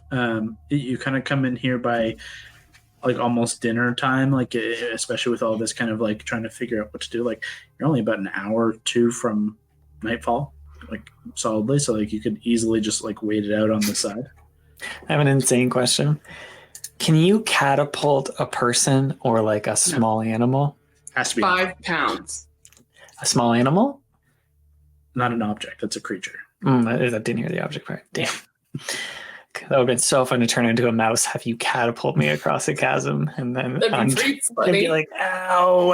Okay, well, so I can get one. It depends on how wide it is. How wide is it? In the section before you're about 60 to 70 feet. Okay, I can get someone a ridiculous amount of feet, but only one person because it's a second level spell, and I don't know what I want to be destroying that many second level spells. I can get one person 90 feet. To entertain your crazy mouse thought, you do have a flying squirrel, and a mouse is not so big. Okay. However, there will be checks involved, and the failure of those checks result in your death. Yeah. There's absolutely no way to stop that. How Unless far I'm down does it ready look to- right now? You look over the edge and you don't see the bottom. Man. Right. Okay. Well, My I mean, concern with... Sorry, you keep going. my concern with all of this is if we fall, we don't know. We don't have a plan. I was thinking if you did the, like, your crazy teleportation, that's not like we could have someone hold a rope. Like, it's almost like, you know, it's not like we could, like, levitate them over. It'd be like... No, well, they can't have one end of a rope. It's a pure go through time We're probably space. Space and time. Yeah, exactly. But I mean, like, I could burn all my spells, and I could like catapult, like how we did before, something with a rope tied to the end, so it like sticks in there, and then I could chuck someone else over there to check it and make sure it's really sturdy. Mm-hmm. Then you could also like shoot. Would you? I'm sure we could do checks of it. Like Nettie, you could like bow over a rope, like tie rope to an arrow, Yeah, and shoot it it's over. true, actually. Yeah. It's not that. Super easily for an archer of your skill. But then we have to tie it to things. Rope. Yeah. There's also not only trusting the rope, trusting because I'm going to fail the last one, and Decree actually. Decree failed them all too. Athletics checks to cross the thing. Did I prepare enhance ability? I think I did. Let me just check. I still have an enhance ability up, so at least you could get advantage on bull strength or dex. Let's see what our spellsy spells are. Oh, should I re-roll my fucking importance, even though they were excellent? Okay. Yes. They were so good. It was a 5 and a natural 20. You could have used them on any of your abilities throughout the survival perception check. Yeah, But that's it's true. I like forgot. the first one you guys both succeeded on, so like the first day. So it didn't really make sense. What about how far would we have to backtrack to try and get around the other side? Ugh. How far would you have to backtrack to? Sorry. To get around the other side of this crevice, or did we like come to it and it's like perpendicular to us? Yeah, it goes across like the full left-right from looking okay. at the town. Like you can take the time and you can go and make the walk as far as you wish. Yeah, But from sight lines, looks crazy long. it's pretty long. Well, Decree has spider climb, so I mean he would like cling to a rope. You'd expect, right? Like, That's a little tenuous. It's okay. gotta be a pretty solid surface to like spider climb to. But I mean, just can't- if you have the rope, like that's a perfectly sound strategy. It just involves a couple of checks that have question marks. How did everyone else in the town do it? Is there any evidence of like people trying to make this shit before? Yeah, Yeah. Didn't get a natural 1 on a perception check. Look. You can make an investigation or survival check, any of you collectively, just to like see signs around this area. But it's got to be investigation or survival to look for these kinds of signs. I rolled low on my survival, but it's a 12. I got a 15. Okay. Investigation. As you guys are like now in the camp of like we're gonna wait for nightfall and just kind of like waiting just to see like what is going to happen around here. Using your passive perceptions, you don't see anyone around. First kind of like weirdness. You do with the both survival and investigation see signs of like elements of like the boards of the fencing that has been up along the left side of the path that you've come into town on, and anything that would have been around any of the houses that are out on this area have largely been clearly like removed from the fences and like taken. So that's like a note that like someone has tried to do something with these boards that otherwise the rest of this area is more or less untouched. You can see there's signs that like the houses that have that are still here that have like partially caved in, like this was like an earthquake, obviously, that like split the earth and has shoved these things apart, and the ramifications of that have caused this series of broken structures and things. Anyone who would have been on this side, you can see the old signs of people having cleared out, but nobody recently has traveled through this area. You might be the first ones in like months. Is that weird? I guess we didn't see, like, we weren't traveling on path or anything before. We were just kind of traveling through wilderness. There is like a road that you kind of came into town on. However, the north of Ironholm is not a well-traveled area. Primarily, this road would have connected and gone up and curved towards the Draken Tunnel. So like that would have been the only connection there. We very specifically didn't go that way. Very specifically didn't go that way. And like there is road that continues off to the west from this same kind of positioning here. But you don't know this area well enough to know like where things are going. I had another idea, another crazy idea. What if one of us got across the other side and they used the Guardian Stone? He's a big stone boy. He would be super strong, like the strongest to hold like a rope or something, just in case like one of us falls. And it's like, I just like the idea of him being super strong and being able to hold us so, we don't topple over the edge too. It's interesting. I think that if anyone is on the other side, that's the scariest fucking shit to bring into town as a newbie. Is a stone guy? As a giant magic stone person, yeah. Well, we would just have him dismiss after that, just for the safety part, and then he goes away. Yeah. Can we see anyone on the other side? Like you mentioned, there's no light around here. But yeah, as night is approaching, do we see any like candlelight or anything? Feel free to make perception checks. Is that cocked? How dare you, D&D Beyond? That's more 13 than 5. 12. Dirty 20. Again, as time passes, you don't see any sign as night falls. No candlelight within any of the homes within the town. It is dark. No light at all. You've not seen a single soul making their way around this town. You've not heard the sounds of a bustling tourist destination. It has been quiet. A couple of sounds, but certainly not like a busy town. You haven't seen anyone. With a 20, you said 20, Leah? Dirty 20. At the furthest distance that you can see, especially as night falls, you see something move. But it's hard to to get what it is in detail. How big is this town? Rough population, number of buildings wise. Are we talking like it's a hamlet, or is it a decent sized town? It's a couple hundred people would live here consistently, and then people would be it's a tourist destination, so you'd have rollover of consistent people who pop in. But you'd have upwards of 1,000 people. Okay. Like a small town. Yeah. From within the town, on this what would be the northern edge of the town, just south of the chasm. I'm not going to have you introduce yourself just yet, Brock, but we do have a guest playing with us tonight.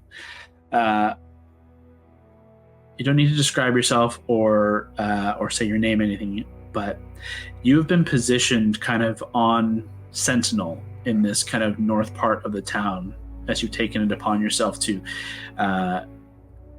keep watch over those you have squirreled away from the threats that lie now within this town.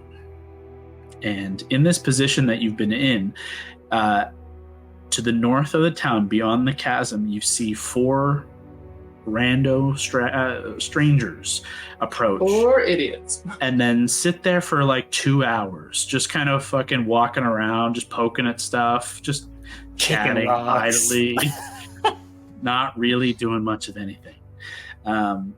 And you've kept your eye on them consistently, watching, and you see them, and you can tell that they're certainly comfortable in the waiting. They're not hiding, they're openly doing this. They clearly don't know of the threat that lies within the town, but they're safe on that side, but they're clearly trying to get to this side. Is there anything you do to alert yourself to their presence, or do you just sit and watch? I'll just sit back and watch. You have a perfect line of sight just to see and watch what unfolds. And throw me a perception check while you're hanging out there. 22. Ooh, okay. Dang. Who is he? Or them? We will keep that kind of in the back pocket. That'll be your kind of on watch number as we move forward. But with that, you have a pretty confident watch on these four, and keeping an eye to the town where you know there are threats abound. Should you need to move, keep that 22 in mind. Jumping to the four of you outside the town still. What's the plan as night begins to properly fall? Okay, well, it doesn't look like anyone's tried to get across here in a long time. We plan hook a rope tied to Pitten. We plan shoot an arrow and I chuck someone through space-time. What are we thinking? What if you transported me through space-time, Nettie shot an arrow at me, and then I tied it to something really sturdy here, then you guys started to go across? Or I'm actually good at climbing ropes because I could transform into a little animal. So maybe, can you do this to yourself? Can you space transport yourself? I can only do it to other people. Mm-hmm. Mm-hmm. Yeah. How many times can you do it? In theory, 3 times, but then that's like it for the magic. Like, No, it's like nighttime though. Yeah, that's true. It's kind of all I have for that kind of thing. I'm sure nothing bad's gonna happen. We just go to the other side, rest. I'd love to cast Detect Good and Evil, but it's only a 30-foot range. Okay, I won't go across because I can easily go on this route. What if you did? What are you thinking? I'm trying to think of who else has the shittiest. Who else has the shittiest athletics check? Nettie, I don't think you're that strong, right? The cranes is a +1. Mine is +3. Athletics? Yeah. Mine's 0. So this is. Would Crane have advantage for his spider climb with this rope? Not with a rope, but you need a pretty significant surface to hold on to for spider climb to come into play, I think. And it's only a +1, so it's kind of. Wish I could be a bird. Okay, I could put the crane across. He does have a +6 acrobatics, so he could go with a tightrope aspect if you want. Oh. Very interesting. That seems so much harder. That's going to be a much harder DC. Let's kill his character when he's not even here. That's always fun too. It's a +6. Okay, well, you know what? That makes sense. If I put Decrane across, then he doesn't have to roll, and then we won't feel bad if Kevin rolls like shit. So, and he has a bow he could shoot across too. That's true. Or Nettie could shoot him with her bow. And you could just put that down. Yeah. So the chasm is about 60 feet across. It stretches wide in either direction, left or right. This is kind of the only, this is the main section of the town to get across to. So if you're going to do it anywhere, you may as well do it here. And there's other structures and things that you can try and use to hit with arrows to give you leverage with ropes, all that kind of stuff. Mm-hmm. It's about 60 feet across. Obviously, that is too far for just your straight run and jump. You've got the plan is vortex warp gets 90 feet, so clears easily. With an arrow, I would allow absolutely a shot to you still have to hit decent DC to embed an arrow comfortably to get across. But if there's any other ideas for how to navigate this, there are elements of old structures around you that have been fallen in from the earthquake effect that's created this chasm. You've got fences, you've got some old trees and things around you, maybe an old cart. So there's some things on your side, but nothing that is immediately being concrete for these guys to go with. And night is falling, so it is quickly going to begin to make this a little bit more difficult in terms of sight lines. Okay. I'll vortex warp him. Or unless someone else wants to go. No, do him. Okay. I'll resist it this time. It's second level spell. Andy, using vortex warp, swirls around to Crane, and then in this kind of liminal astral space. Suddenly you reappear. Where do you want to position? Just straight on the other side? Literally straight on the other side. Somewhere where it looks like there's sure footing. You land on the other side of the town. Another note about this town, now that you're across this chasm, you would have helped us on the other side as well, but just as you've joined, it is oddly kind of muggy. It is incredibly warm here and sticky. Like immediately you feel sticky in the air. However, an element that you innately kind of detect, I'd like you to throw me let's call it survival. 11. Survival is a +5. Survival +5, yes, 16. As you come across the other side of this town, or the other side of the chasm, I should say, the mugginess and weird of the air of the space here, your kind of preternatural ability to kind of sense energy and therefore to kind of like consume energy, it picks up a very faint but notable just to your senses primordial energy in the air, and primordial being old and elemental in nature, just something that you can kind of sense in the air. Not a dragon though. No. More of like a proper like, and you would have also noticed this in your travel here. Like there is an active like volcano within the region, like you can see it off to the west. So like certainly there's a connection there, but it's even greater than that. Not every volcano gives off this kind of feeling. This has a particular flavor, particular scent. Would I know if it's a bad, like would I feel easy, or would I have to do a further investigation for that? You'd probably have to get closer to whatever source. However, I will allow a check of your choice to kind of like see if you can suss out, what am I sensing in this energy? Like perception, maybe? Sure. Because I think in my investigation 0, so. No, perception is fine. We're not a good investigating party. 7. And perception is 5. 12. It's so faint in the air around you right now that detecting anything further than just the hint of like the scent of it is too difficult. Even like direction, it seems to be omnipresent, seems to be all around. But it could be something to further investigate in certain other areas. But the crane is now across. Okay, let's not yell because it's getting nighttime, but maybe, Nettie, can you shoot the arrow over to the crane? Got it. The rope arrow, which we attach the rope to the arrow. Okay, let's see if it works. Are you shooting at the crane or near the crane? Near to crane. Like a I'm pretty good building at or a post. like that. Yeah. One way to find out. Well, just go ahead and make an attack roll. Anyways, you have to make the attack roll just to try and get across. But on a particularly poor roll, we may be having a dexterity save as well. Oh no. Love it. Here, in that case, let me use a 18.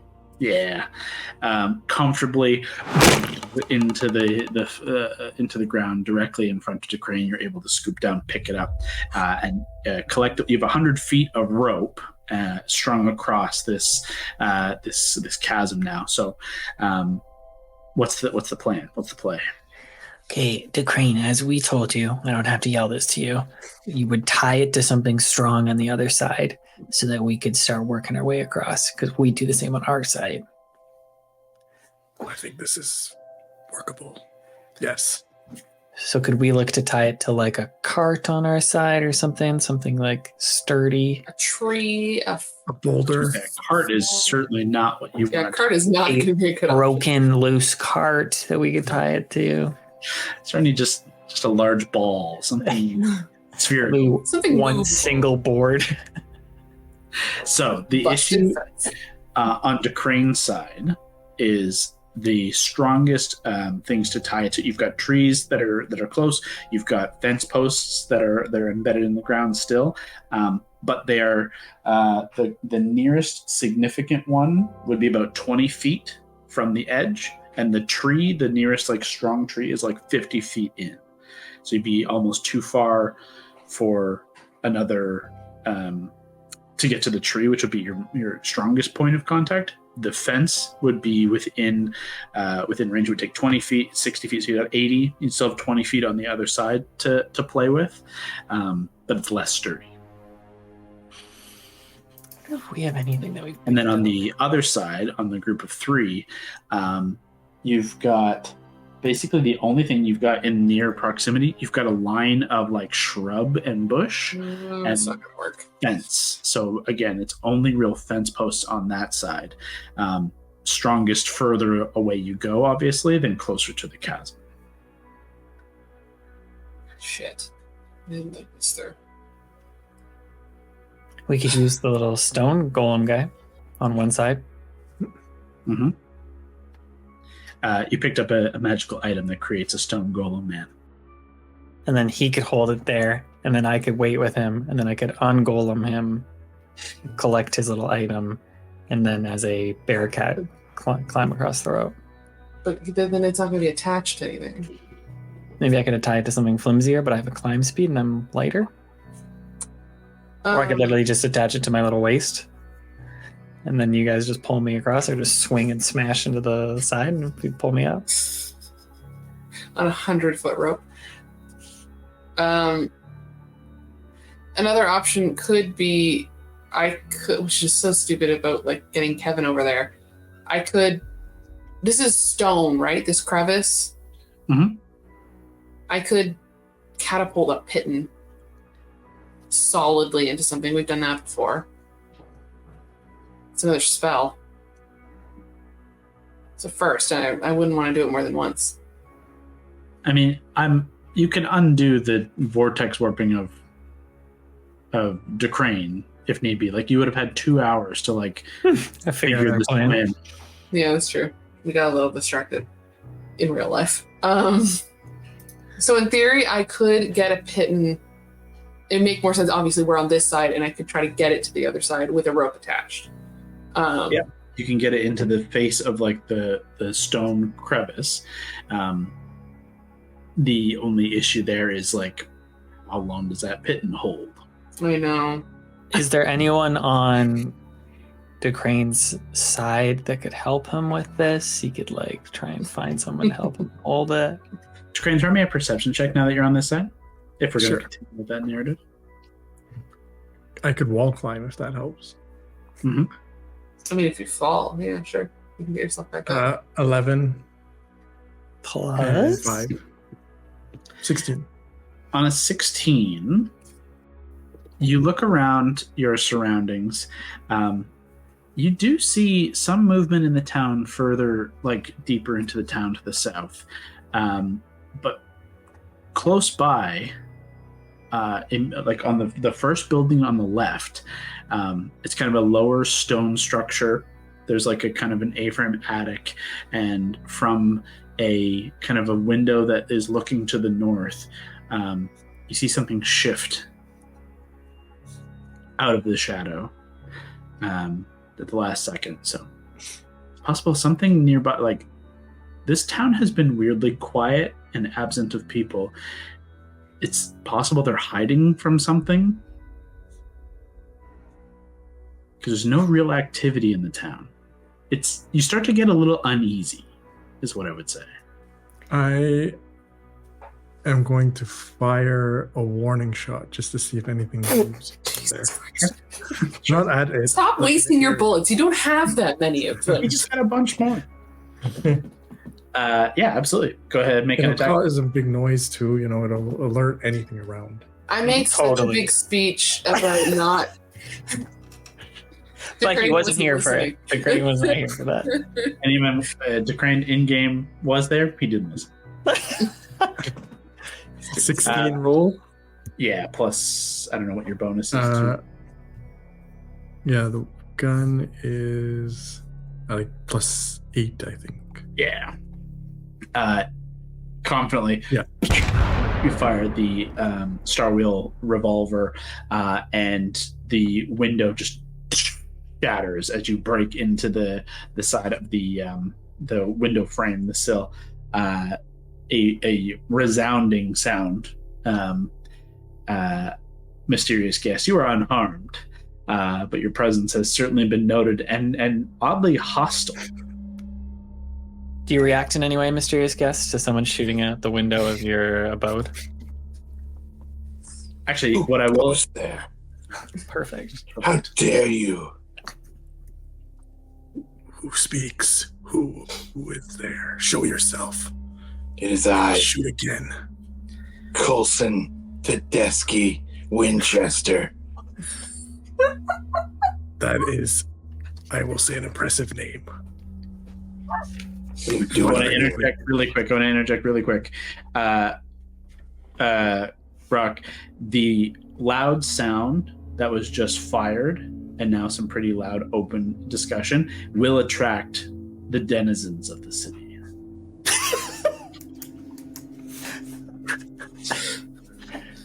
What are you doing here? It isn't safe. Get out of here. Need to get across. Get across where? The chasm. Yeah. You are Why? Because my travel companions are there already. Other way around. You've gotten across. Oh, sorry. We're trying to get to you. Travel companions need to are there, and they need to come across. If you help us, you can join us. Great pitch. What's in it for me? We haven't done any yet, but I can arrange for some pillaging. Pillaging? Who are you, DeCrane? Are you? I've lived here my entire life. I don't like the sounds of that. You took a choice. It was the wrong one. It was the real wrong move, honestly, there. I'll interject one more time for Coulson Tedeschi Winchester. Coulson. These 4 interlopers seem capable in their build, clearly magical, clearly armed. In your goal of trying to help those who remain, they're kind of the only able-bodied people besides yourself. It would certainly behoove you to have their allyship to see your aims done. There's a plan that's in the works that if you can get to some of these magically and artifice altered folding boats that are hidden up in, not hidden, but that are stored up in one of these up in one of these areas up on the northwest. You could ferry a lot of the denizens of the city, the citizens, out of danger, but you just haven't been able to do it by yourself. It's a dangerous task. So with some allies, that could be done. Good to know. This doesn't look like a safe place. If you can join us, and we will offer you protection. I don't really have a choice right now. You're the only able-bodied people in this entire town. So you'll help get my companions across. I'll help. Much appreciated. I'd like a perception check from both of you, please. Also, I love that they're having a cool guy off. It's pretty fun. Do you think he's dead? I don't see him anymore. Daddy, did you kill him? No, 19. I didn't kill him. Yeah, he absolutely shot something again. Oh yeah, I heard the gun thing. You all heard the gunshot, and you can hear some muffled speaking. It's kind of difficult to make out. It's all very husky and low and gravelly. Good. He's making friends. He's not really good at that. No, he's actually terrible. That's really concerning. Making friends. And you're the only one who can see anything as well. As night has fallen, these two don't have dark vision. Yeah, right. Everything's going to plan. Everything's perfectly going to plan. Graham, what was your perception? Sorry. I rolled a 19 plus. I'm trying to figure out how you do it on the phone. I can't even find it. In your if you just do your abilities on like the main page, you should still have the drop down like button to click. 7. Okay, so 10 total.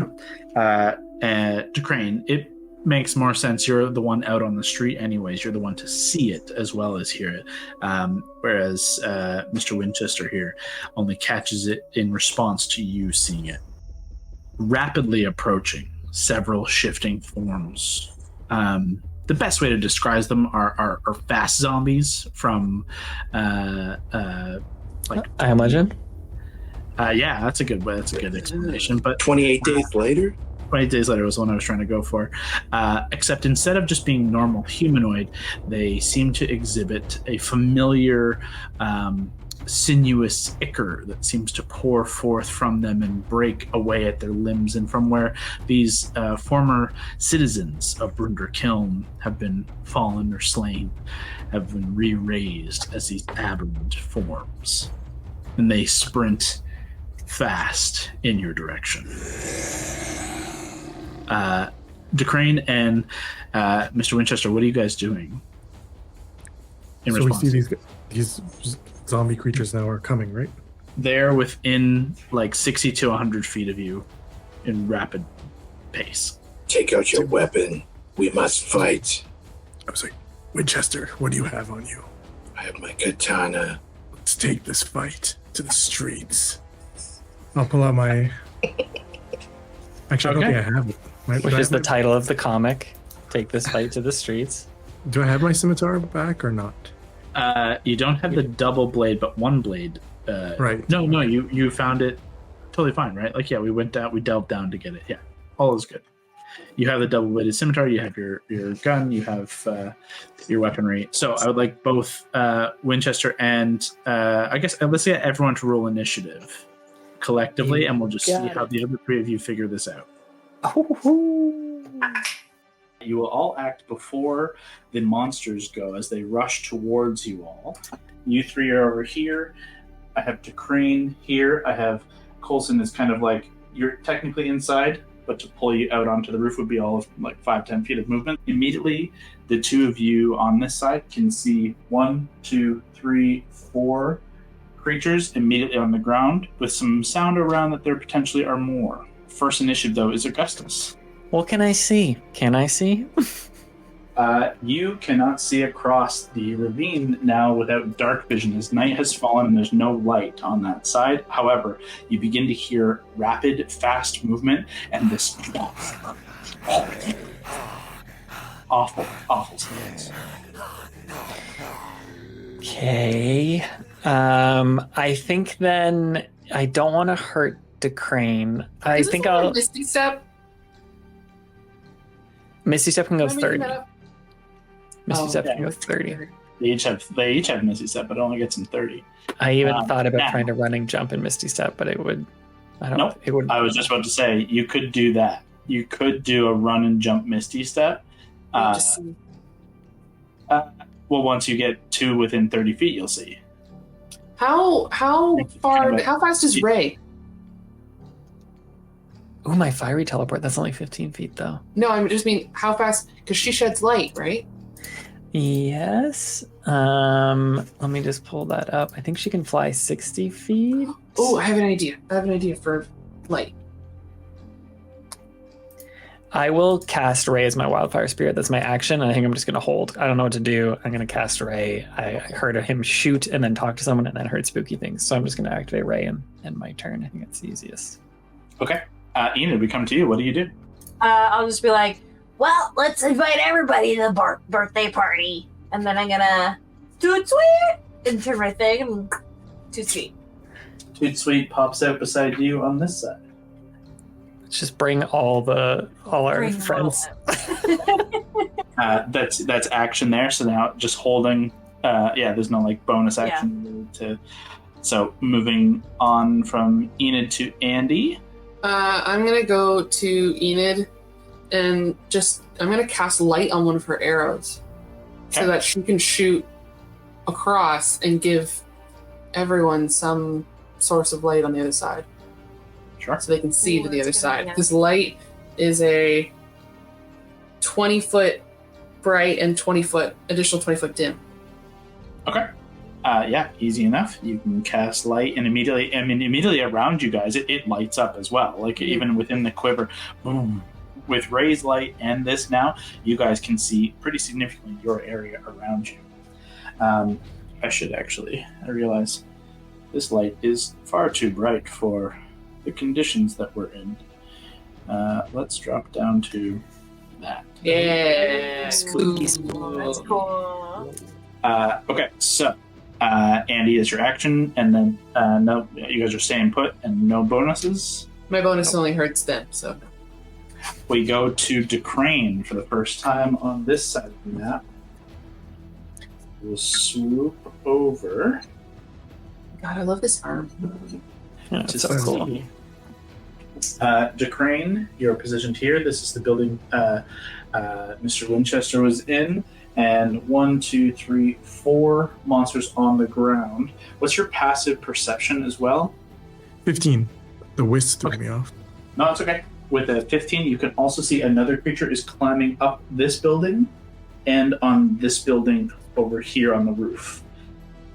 It's a little bit upward. Who's the closest to me? Closest would be this guy about to leap over this fence. It Okay. would be about 5, 10, 15, 20, 25 to 30 feet to get to him. I'm gonna charge right at them with my boy. with my scimitar. Leaping over the fence as you come in to make an attack. Go ahead, make your attack. Originally, I was like, should we bring them back over here? That's a good roll. Definitely 17. hits. Go ahead and roll damage. All right. It is 2d4 plus 2, and mixed, I guess. 4 plus 2, 6. 6 points. You got it. As you leap over and like cool guy over the fence, slice down with your scimitar, you cut into the body of this likely maybe a half-elf or humanoid human figure. You carve through and immediately the skin splits and you see black ichor and tendrils just spill out like worms of black ichor before it kind of stitches itself back together, taking a little less damage than you would have hoped. Okay, with my bonus, I'll stab it again. Go ahead. Spinning the blade around, second side. 16 roll. Yeah, it definitely hits. So this is just the D4s, not the bonus. Okay, and that is a 5. Oh, nice. Still standing, as you carve through, you pierce through with the other edge of the scimitar, like through the gut, and the upper half of this creature's, the top of its head is completely cut off, and tendrils just kind of rise up out of it like hair that all begin to kind of make their way towards your face, trying to get within your orifices. Yucky. It's pretty nasty. But they hold. That is, I think you might have 5 more feet of movement, but with the leap over, I think that's probably it. But okay. Well, if you I want to do say or do?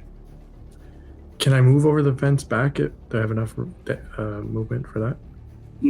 I wouldn't say you can get back over the fence. That would be a little bit extra move than you have left. Okay, I'm okay where I am then. Awesome. Then we come to Coulson, Master Coulson. To get you out on to the roof here, I'm going to take 10 feet of your movement just to get up top. But you are good to go anywhere you wish from there. You need to get on the street. Easy enough to make your way down.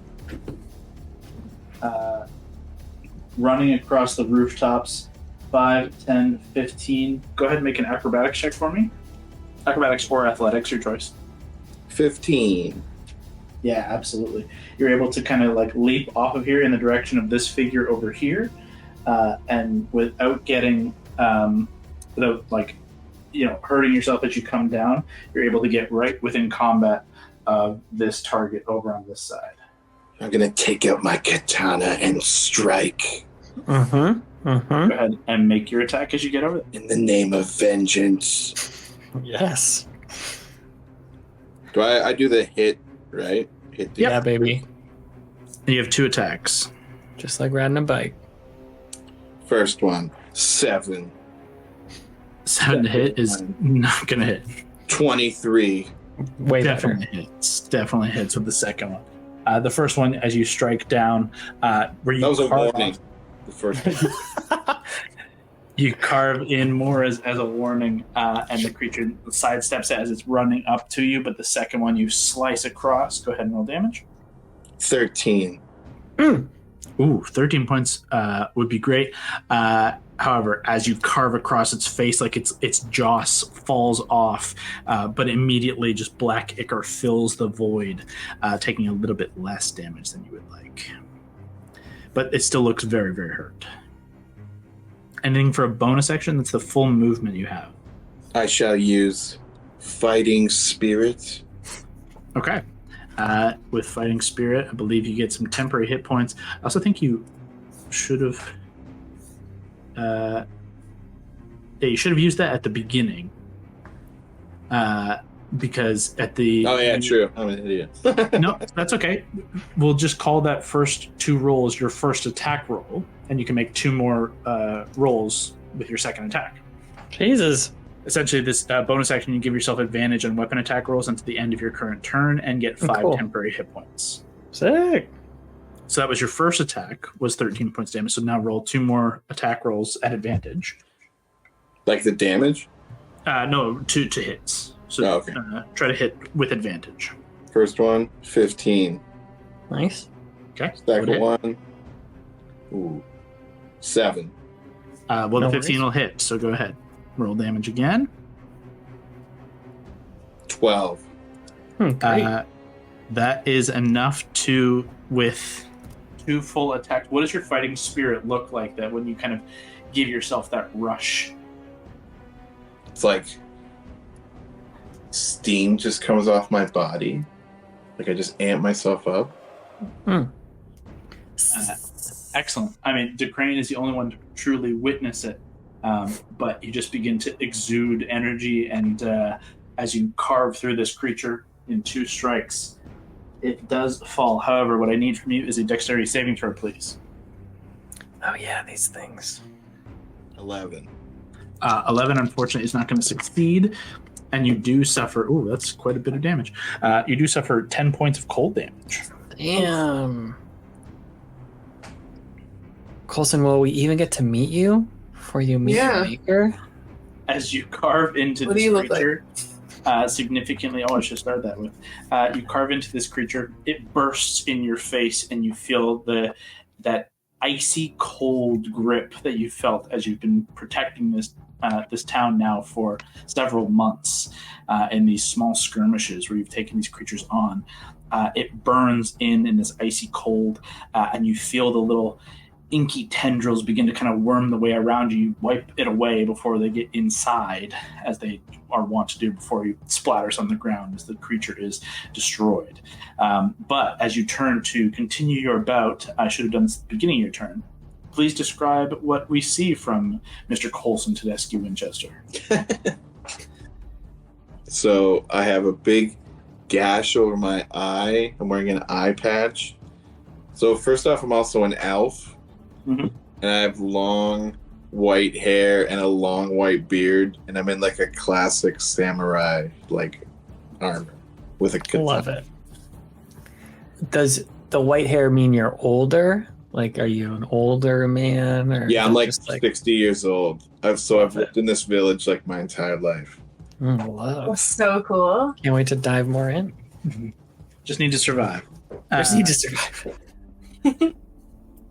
Okay, that is going to end your turn. That'll take us to the villainous turn.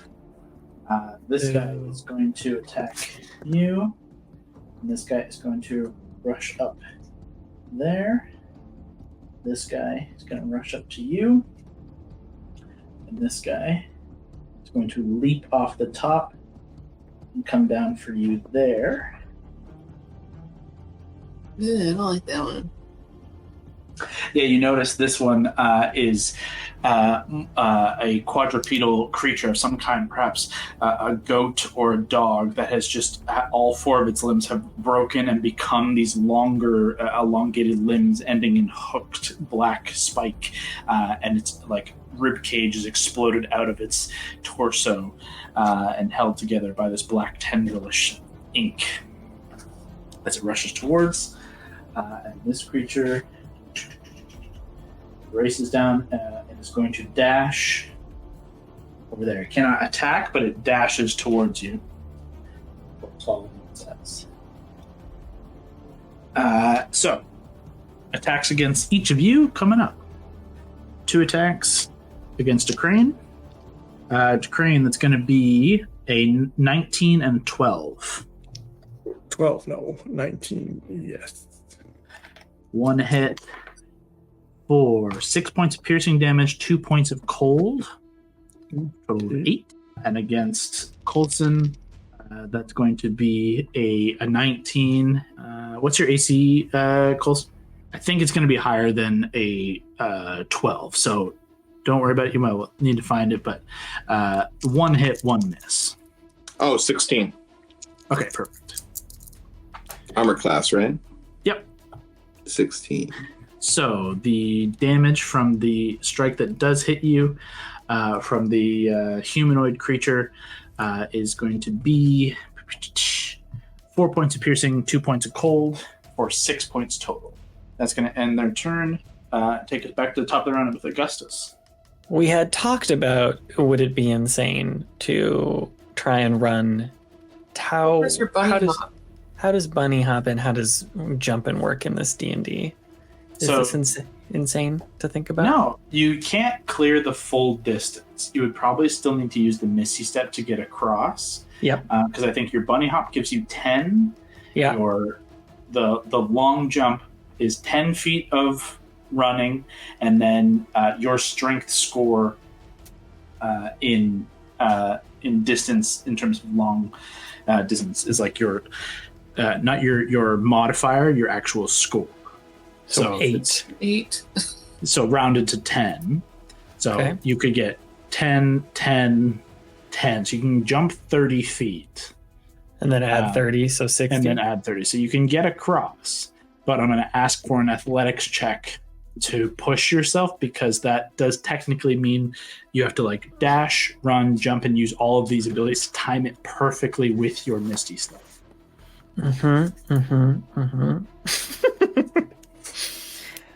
I'm just wondering if I should use my enhance ability on myself, or actually probably on, like, how are we going to get you across, Andy?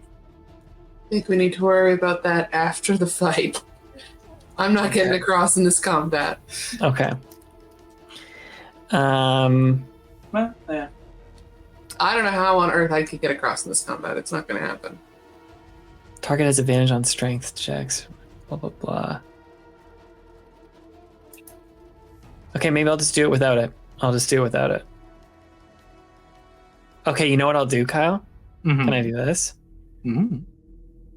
Oh, wait, I think that's a bonus action. Sorry, I should have checked this. Is it a bonus action for Ray to do her fiery teleport? Let me just see. I think so.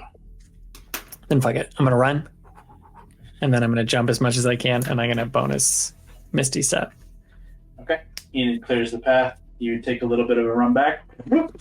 Go ahead. Get over there and help. Give me an athletics check. See if you can clear enough distance for your Misty Step to get you onto the other side. Yeah. It's not going to be a 1. I'm fixing a 1. It wasn't a 1. It won't be good. It's a 2 minus 1. So it is not a 1. A natural 1. It's not a natural one. Okay. Okay. So still a failure, but you don't just descend into the chasm. Instantly in front of my twin sister and friend. So this is what happens.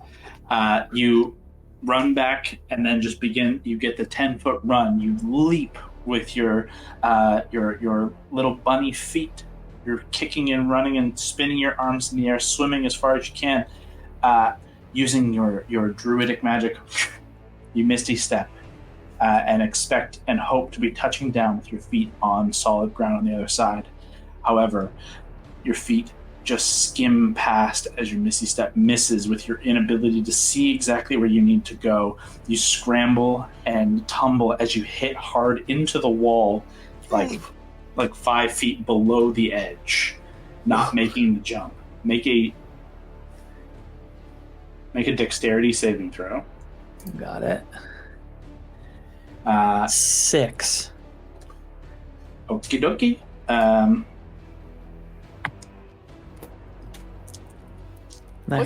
What's your dex save? My dex save +2. Roll a 4. Well, first things first, you take 14 points of damage. Great. As you collide into the wall. Oh, yeah. Better. And with a failed dex save, you don't get to hold on to the ledge, and you're falling into the chasm, smacking into rock as you go. Roll me an emphasis roll. You got it. Let's 2? see how far 2 you come down. Yeah, so 2 d20s. Are we going to get lucky and find a ledge? 3. And? 6. Okay, great. So 3 is the lowest. Awesome. August tumbles out of sight. Now I have my full action. Yeah, it's just movement to run, bonus action to step. What are you trying to do? Anything with an action to not die. Such as? If my summon wildfire spirit is a bonus action to like burst her, like if I could move up 15 feet, hell, I mean, if I was getting real scared, I would probably just drop into I guess that's a bone. Oh, that's an action to wild shape. Wild shape is an action. Yeah, I could wild shape it to a bear cat just in fear that I'm crawling down. So I'll probably do that. Okay, so you can do so.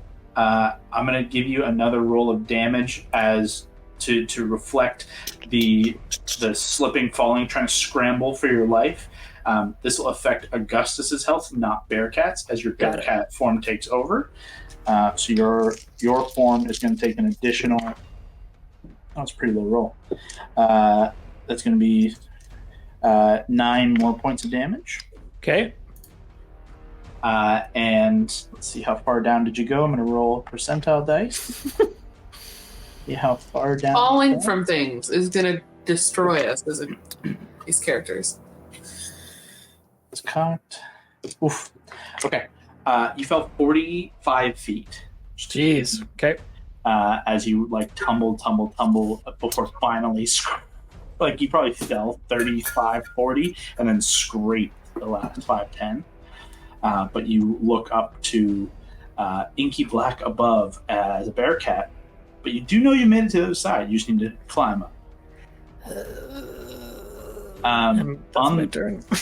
On the north side, you guys just watch Augustus disappear. Where is Ray? She would just be going with me the whole time. She can fly. Well, she wouldn't have the movement to go across and then dive down as well. So I'm going to just, I guess, position her on the side where you would she can been. Fly 30 feet, and if she used her action, she could go another 30. So, yeah, so I would say she would have gone to where you were going and having to fly, no issues. So on the other side, you guys watch Ray fly across, August slip out of her sightline of light, and now it's just Ray on the other side with no August. Can I make a little wild bear cat scream? Sure. I think Augustus was also screaming. Yeah, I think you would hear the scream turn into like a bear cat, like. So at least you didn't plummet to the bottom. You'd hear at least this little animal noise. With that, we come to Enid. So obviously I hear that, I go, oh no! So then I'm gonna run and like, how can I get you? I don't think you could get me, but you could try and get across in the exact same way. You also have an arrow with a light on it in case, because you can't really see the other side. Yeah, so that first. Ray is over on the other side. Oh, that's true. Oh, okay. Ray is providing a light there. I'm going to do the exact same thing Augie did, and then hope that I land, and then can do something about it. Great. And then do something about it.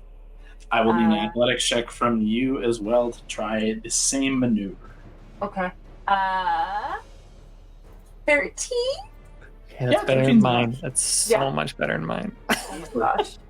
With the aid of light on this side. Thank God. And I would say that you, of the pair of you, are certainly the more athletic and acrobatically skilled.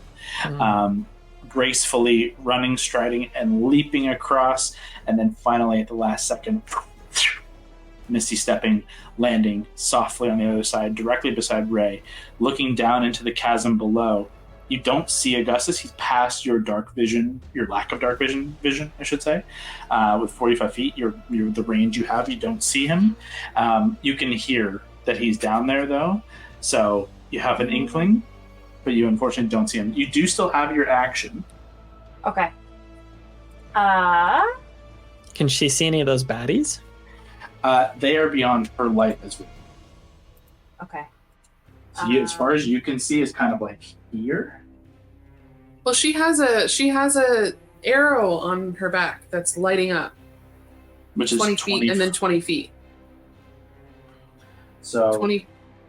5, 10, 15, 20, 25, 30, 35, 40. 40 feet is this guy. So you can just see this guy here. Okay.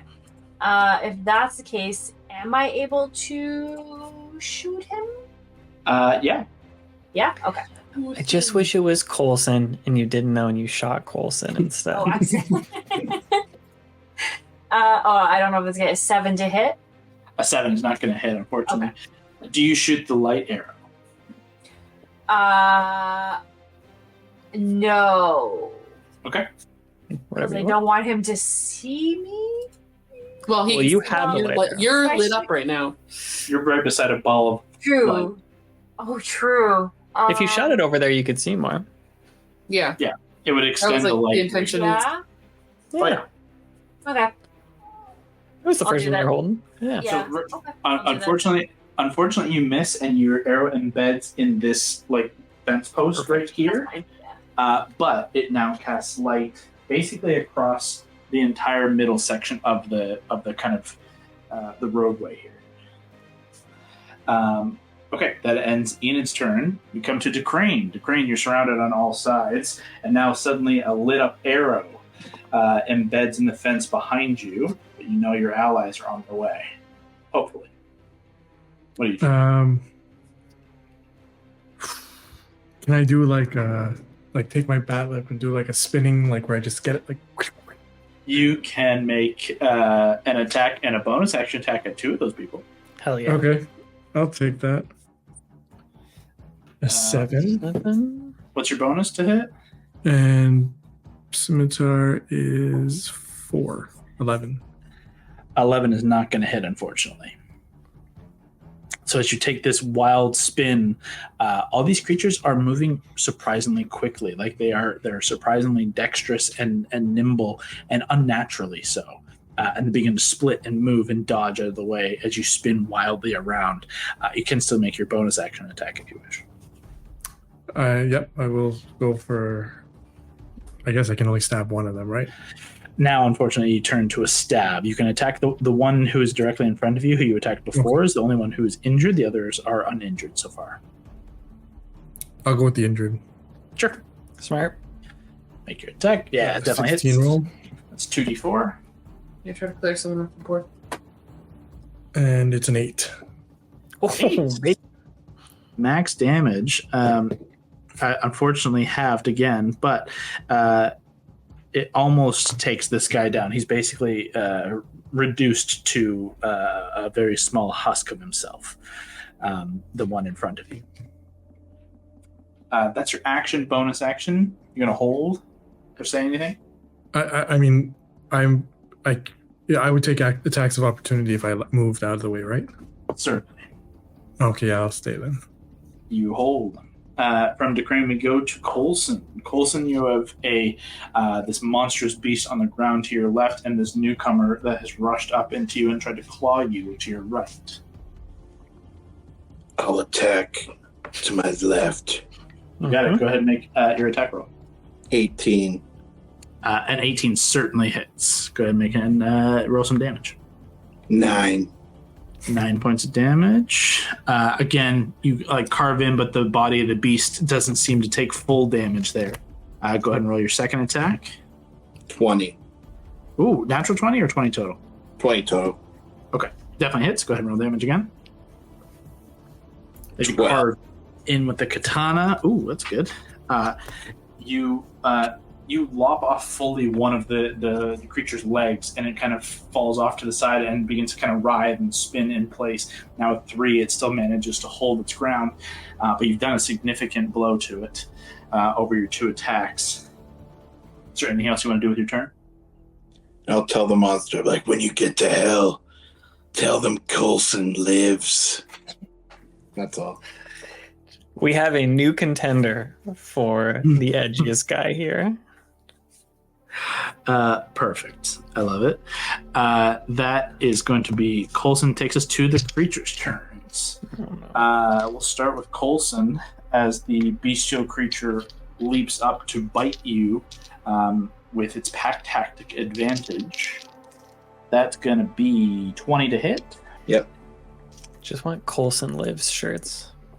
Oh, that's kind of shitty damage. 5 points of piercing damage, 2 points of cold for a total of 7. As it leaps up and bites you. As it bites down on your arm, the creature, the humanoid creature to your right, is going to try and claw you. The beast creature, it might actually go and reposition itself towards Decrane, because he's got a lot more guys around him, so it is going to run over this way if they try to swarm Decrane. And you do get an attack opportunity against that one if you want. Let's do it. Katana. That's a 21. Yeah, it definitely hits. Go ahead and roll damage. 9. 9 points of damage. It's still hanging on, but you've dealt a significant blow to this creature. That one missed, so now we go to the 3 that surround Decrane. They are all going to get attacks on Decrane. That's not great. A 9, an 11, and then a 17 to hit. So I think the 17 hits. I think the others miss. That's gonna be 5 points of piercing and 3 points of cold for 8 total. That's the only ones to hit. However, with the commotion, you see. Goddamn. Another of these creatures kind of come around this side, one of these bestial creatures, and from over here, another of these humanoid creatures begins to rush into the fray. Let's rush a little closer. There. And that will end their turn, taking us wide out again to Augustus. Really? It's back to me? Damn. Okay, I climb up. Like Miley Cyrus's song, The Climb. I just, climb. What's your climb speed as a bearcat? Bearcat climb speed is 30 feet. It's like full action and movement. Yeah, so with your full dash, I need to get a bearcat. Hang on. We're going to have to get a Hero Forge bearcat. Hero Forge, respond to my email. Hero Forge, please respond to my email. You're missing an incredible opportunity. You're just going to be a wolf for now. But that'll Right. do. Okay, so 30 feet, 45, so you've got 15 feet left as you come up over the edge. I will just drag myself towards the fight, just like the rest of the 15 feet. Just like tail like gently patting Nettie as I pass by. And anything for Ray? I'll have Ray scoot by me, like stay with me, and actually I can use her little fireball, her little firebolt, actually.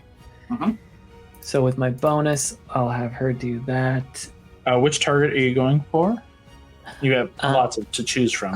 The one just closest to me there, though I think the one that Nettie had missed with her fire arrow. Sounds good. Spell attack, let's roll. 8 plus 7 is 15? So 15 to hit. Definitely hits. I think it's just 1d6. Let's pull this up. Ooh, it's good. 5 plus, I think, whatever she adds, which is... Is that a proficiency bonus or your spell modifier? Yeah, proficiency bonus. So is that 2 now? Yeah. So 7 damage. 7 points of fire damage to that guy is full damage. Nice. As you watch the back of this creature, this humanoid, dwarven, kind of stocky figure, ignite, and the ink and tendrils begin to flare and screech in that high, piercing alien sound as the fire wreathes. Sick.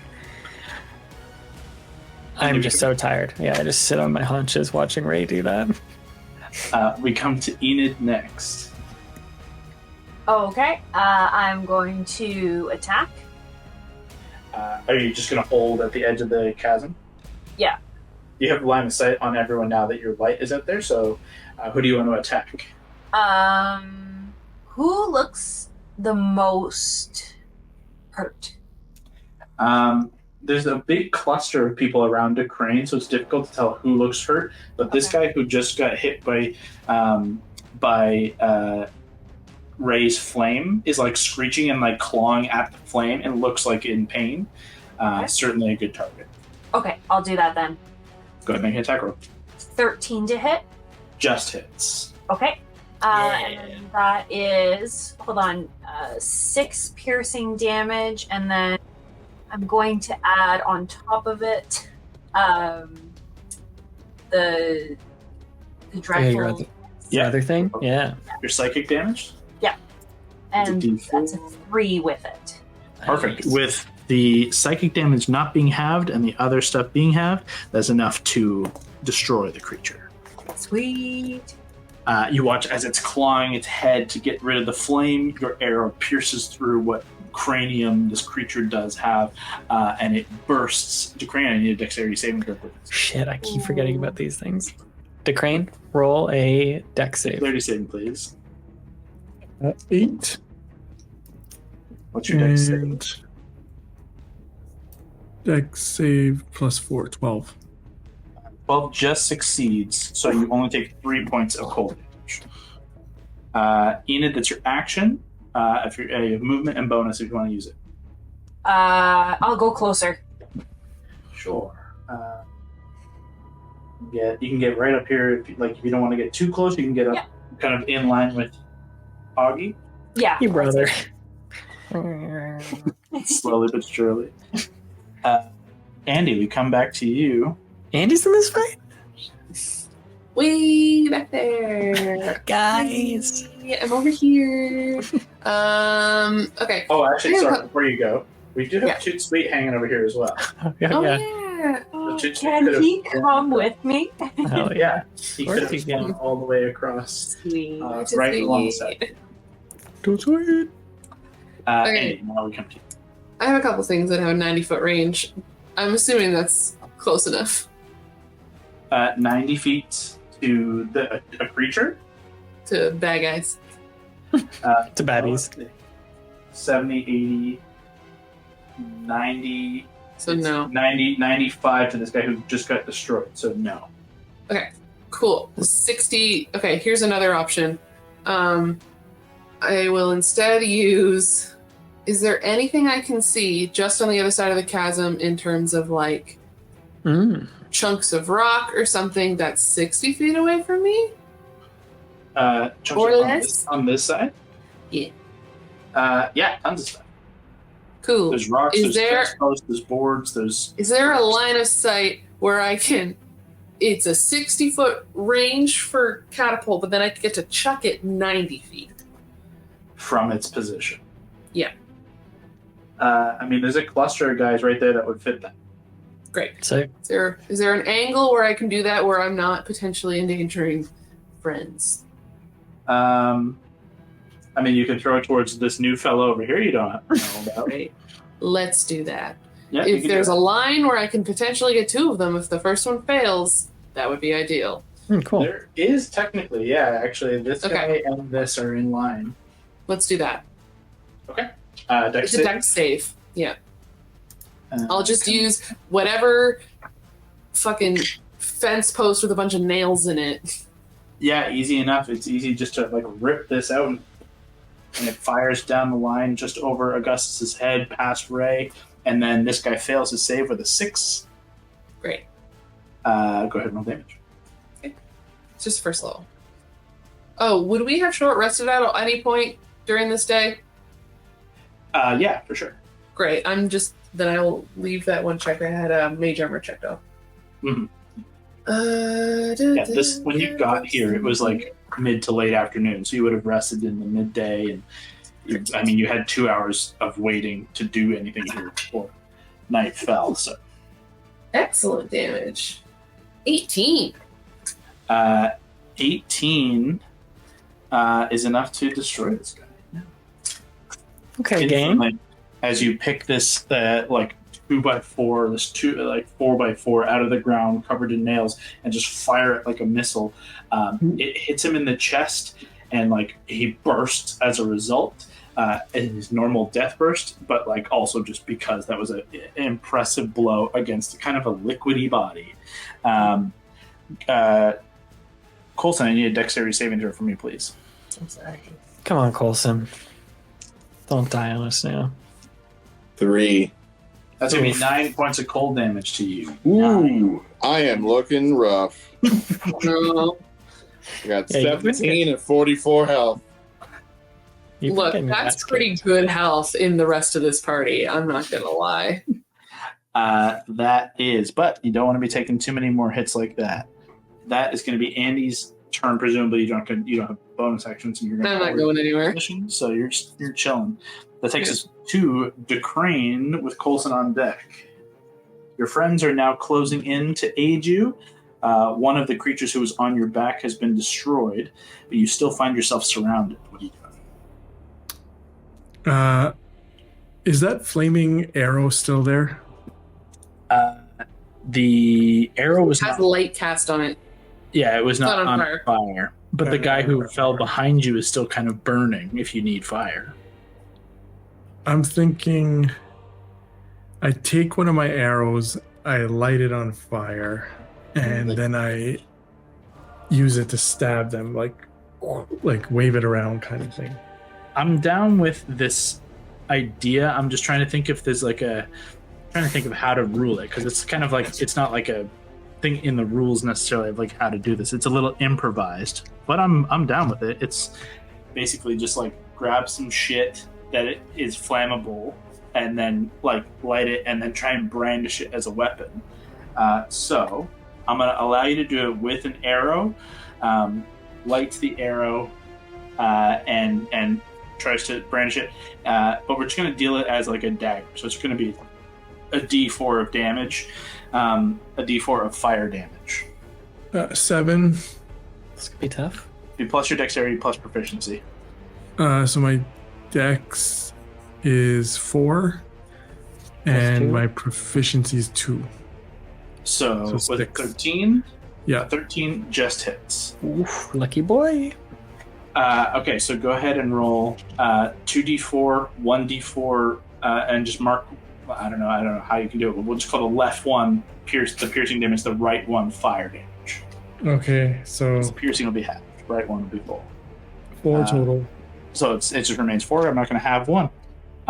That will be enough as you come back to attack this figure in front who's been harrying you this whole time. With the flaming arrow, you manage to pierce in, and you watch some of the ichor flare as this creature screeches and falls, and then bursts as it dies. The ichor, you find whatever their host body collapses, the ichor, this creature, this stuff that's inside, bursts in the hopes of finding a new host. Go ahead and make a dexterity saving throw. Yeah, that's enough. 17 roll. You take 3 points of cold damage. Okay, I can live with that. Yeah. You still have a bonus action of movement if you wish.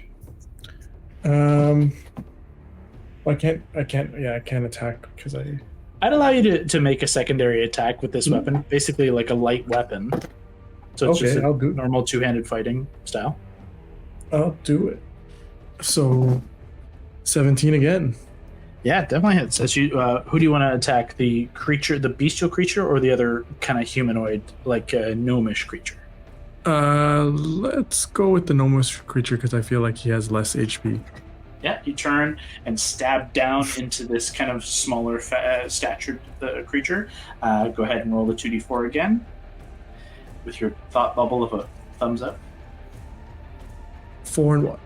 Okay, so the 4 is halved, the 1 is the fire, so it's 3 points of damage to this fella as you stab down into the head. And you watch, as you do stab down, the ichor that's inside like moves out of the way to avoid the damage, and you hit like skull. So that's where like having the damage is coming through before the black tries to scoop back in and try to take your arrow from you. You're gonna hold your turn, hold your space, sorry? Yep. Okay, that takes to Coulson. Vengeance. You were attacking this creature who's got pretty low hit points remaining, who just ran away from you, but there's a new one on the board and some more coming from this side. I'll go for the guy who's almost dead. You turn back and rush over here. Go ahead and make your attack roll. If you murder this, do both you and DeCrane have to make the saves because you're so close? Only one way to find out. 7. A 7 to hit is not going to do it, unfortunately. You have a second attack. 8. That's also not going to do it, unfortunately. It's bad news. Yeah, that's not ideal. You could, if you wanted to, you could use one of your fighting spirits and do another attack with advantage. Do it. Okay, you get 5 temporary hit points, and you can get one more attack at advantage. Need those temp points, baby. 24. Yeah, definitely hits. Definitely hits. 8. Crazy. It's a crazy swing from 7, 8 to 24. With this one, you come down after the first attack, and you watch as the creature like splits itself in half, twisting its body, and the back legs like begin to defend against you, while also the front legs attacking DeCrane, splitting its like focus and personality in two. It fends off the first attack, but you manage to carve it in half at the split section, destroying it, and then it bursts, and both the DeCrane and Coulson, I need dexterity saving throws from both of you, please. Come on, edgy boys. Captain, you take 4 points of cold damage. 15. You take 4 points of cold damage. Which eats away the temp first. Your temp Yes. HP. Sure. That one is destroyed. Brock, that was about 15 feet of movement if you want to use the other 20 you have to move. Brock, you want to move Do your it. hands?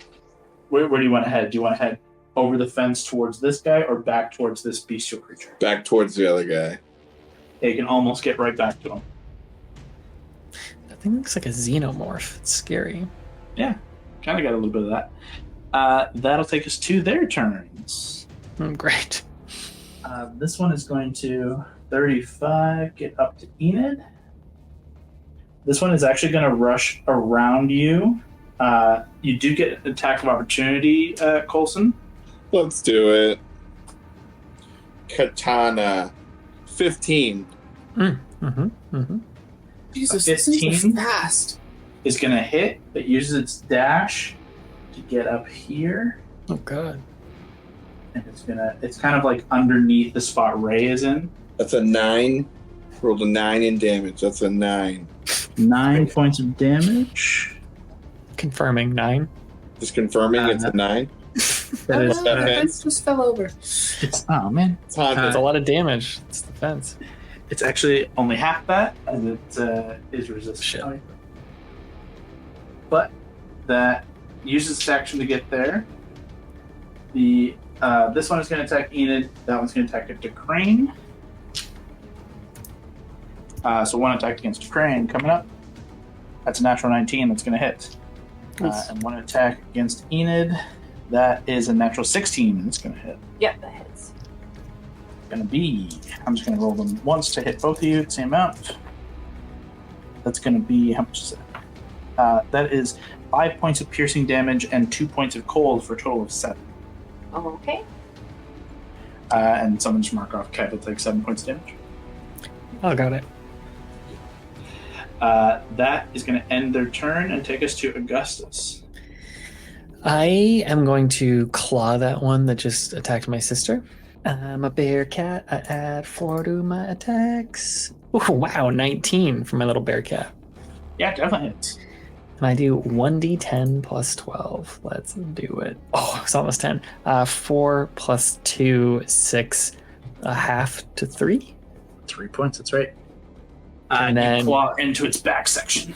And then Ray, just as mad, will shoot down at it. Ray would technically have disadvantage unless you wanted her to move away. Oh, actually, is there just one around us or is there 2? So you, bestial creature Enid, this is another humanoid creature who has come up against her. So I could have Ray Fiery teleport us and burn these bitches. Yeah. So why don't we do that? I'll Fiery teleport us farther towards the crane. Just like down the path, down the bridle path. It's a dexterity save. It is a dex save. 13 on one, the other definitely fails. Perfect. So when you see this, it's 1d6 plus 5. Let me roll it. So sorry, is 13 succeed or fail, Scott? 13, it's against my spell DC, and my spell DC is 15. Yeah. 2 fails. Shit, how do I cancel this? Yep. So only 3. 1 on the dice plus my proficiency, so 3. But fire damage. Fire damage is full. They take the full. This guy is new. Oh, and is that Toot Sweet? Can I take Toot Sweet with me? How many can you bring? Toot Sweet would have been outside of the range. Sorry, Toot Sweet. Outside the range of teleport, but is also outside the range of fire. So okay, that's good. That was going to be that much, and he took 3. So that's that. Cool, great. That's it. Well, that is your turn. Pulls you deeper into the encampment. Enid, you are now, or here, you are outside of immediate melee range, so you can clearly fire on anyone you want. That's perfect. So what I'm going to do is the guys that we just left, I'm actually going to use Hail of Thorns. Hell yeah, hell Finish yeah. them off. I'm going to do you a favor and just have Toot Sweet fly his ass out of there. Yeah, and get him out. I figured if he wasn't within range of the fire that he wouldn't be within range of the thorns, but Just being safe. yeah. Toot Sweet is a flying squirrel for Brock. I don't know if has context who He's a Toot Sweet flying is. squirrel that's not actually a flying squirrel. He's a squirrel that can fly. Yeah. But we call him the flying squirrel. He's up on this chimney now. It's Okay, super so- easy to understand. It's super easy to understand. Dexterity saves for these guys? Is that how it works? Yeah. No. To be fair, I never thought that name. They were more like gliding squirrels. Like they don't really fly. Right. It's not really accurate. They just glide from like a branch to another branch. That's a natural 1 on one Yeah. and a failure on the other. So 2 failures. Amazing. Perfect. How much damage is it? What is it? I can read it if you want. Yes, please. So it says, the next time you hit a creature with a ranged weapon attack before the spell ends, the spell creates a rain of thorns that sprouts from your ranged weapon or ammunition. In addition to the normal effect of the attack, the target of the attack and each creature within 5 feet of it must make a dexterity saving throw. A creature takes a 1d10 piercing damage on a failed save, or half as much damage on a successful one. Okay, great. So I need you to make an attack roll against one of the targets. They both have the same AC, so kind of 6-1 to hit, and then the additional piercing damage will be magical, so it'll be full damage. Okay. So 19 to hit. Yeah, you certainly know that. And So then roll- Who are you aiming for? 1, probably the yeah. closer guy. Probably closer. And then 9 piercing damage. Okay, so 9. That's the 9 regular bow damage. So that is halved to both. And then can you roll the D10? This will be full damage. 5. 5 is all they had left. Oh, For both? Awesome. Wow. You watch them burst in 2 clouds of black, inky, oily worms that then skitter and fizzle on the ground before kind of pulling themselves off into shadow. That is your action. I think the hail is probably a bonus action. Yeah. Do you want to stay where you are or move? No, I'll stay. Okay, you hold there. Andy and DeCrane, you guys are last to go. There's only one creature on the field, but Andy, you would have initiative first. He's the guy way over there. Sorry, the other one's Brock. Okay. Yeah. I don't have anything that can reach him. Yeah, you are, I don't think. At this point, you are like 100 feet. Yeah, the only thing I would have is catapult, but if he succeeds, it's going to hit one of my friends instead. Mm. So I legitimately don't think I have anything. Okay. So I might not be able to do anything with my turn. Let me look to see if there's anything that I can do for fun. In the meantime, you can hold while DeCrane takes his turn to see if we can just end the combat Sure. with killing this creature, and then we can figure out how to get you across next time. Yeah. No, everything's too far for me. Roll a 19. Hit There we for go. DeCrane. Which weapon are you using here? I use my scimitar. Throw some D's. And it's 7 total. 7. Nice. That's plus 4. What's your dexterity? 4. Yeah. Okay. So 11 reduced. He's hanging on. Use your bonus action. See if you can cut him down. Yeah. Bonus action, baby. Come Do on. it. You gotta hit at least 4 damage. 8. Yeah, you hit Okay. 4 damage. Can you do it? And can I do just 2d4, right? No, with your scimitar? Oh. Yep. Hey, 4 4. 4 damage. Oof. With the last attack, you managed to pull it off. Dexterity saving throw for you, please. Oh no. Oh boy. How much are you dying? 6 Uh, and It's not gonna do it. 4. no, that does not do it. You take 10 points of cold damage. I'm down. Oh, Excellent. I love it. This is a lovely, lovely moment. You all watch as DeCrane drops in combat. Not an uncommon thing for any of us to fall in combat necessarily, especially when he was surrounded and fighting for his life, gleefully nonetheless. But DeCrane, as you slip into darkness, into black, something else slips in with you. We'll pick up there next time. Oh, you can't do that. You can't do that. It's not That allowed. doesn't sound good. Oh no. Who's this guy? Who's the old guy? The white beard. Just this old man is also there. Hello, Sonny. It's me, Colson. It's me, Colson. I'm just Right, so right good. here. Does that not hurt your throat? Brock, so good to have you back. Shit's Thanks for having me back. Feels great. So awesome. Yeah. didn't miss a Great beat. performance. Didn't miss a beat.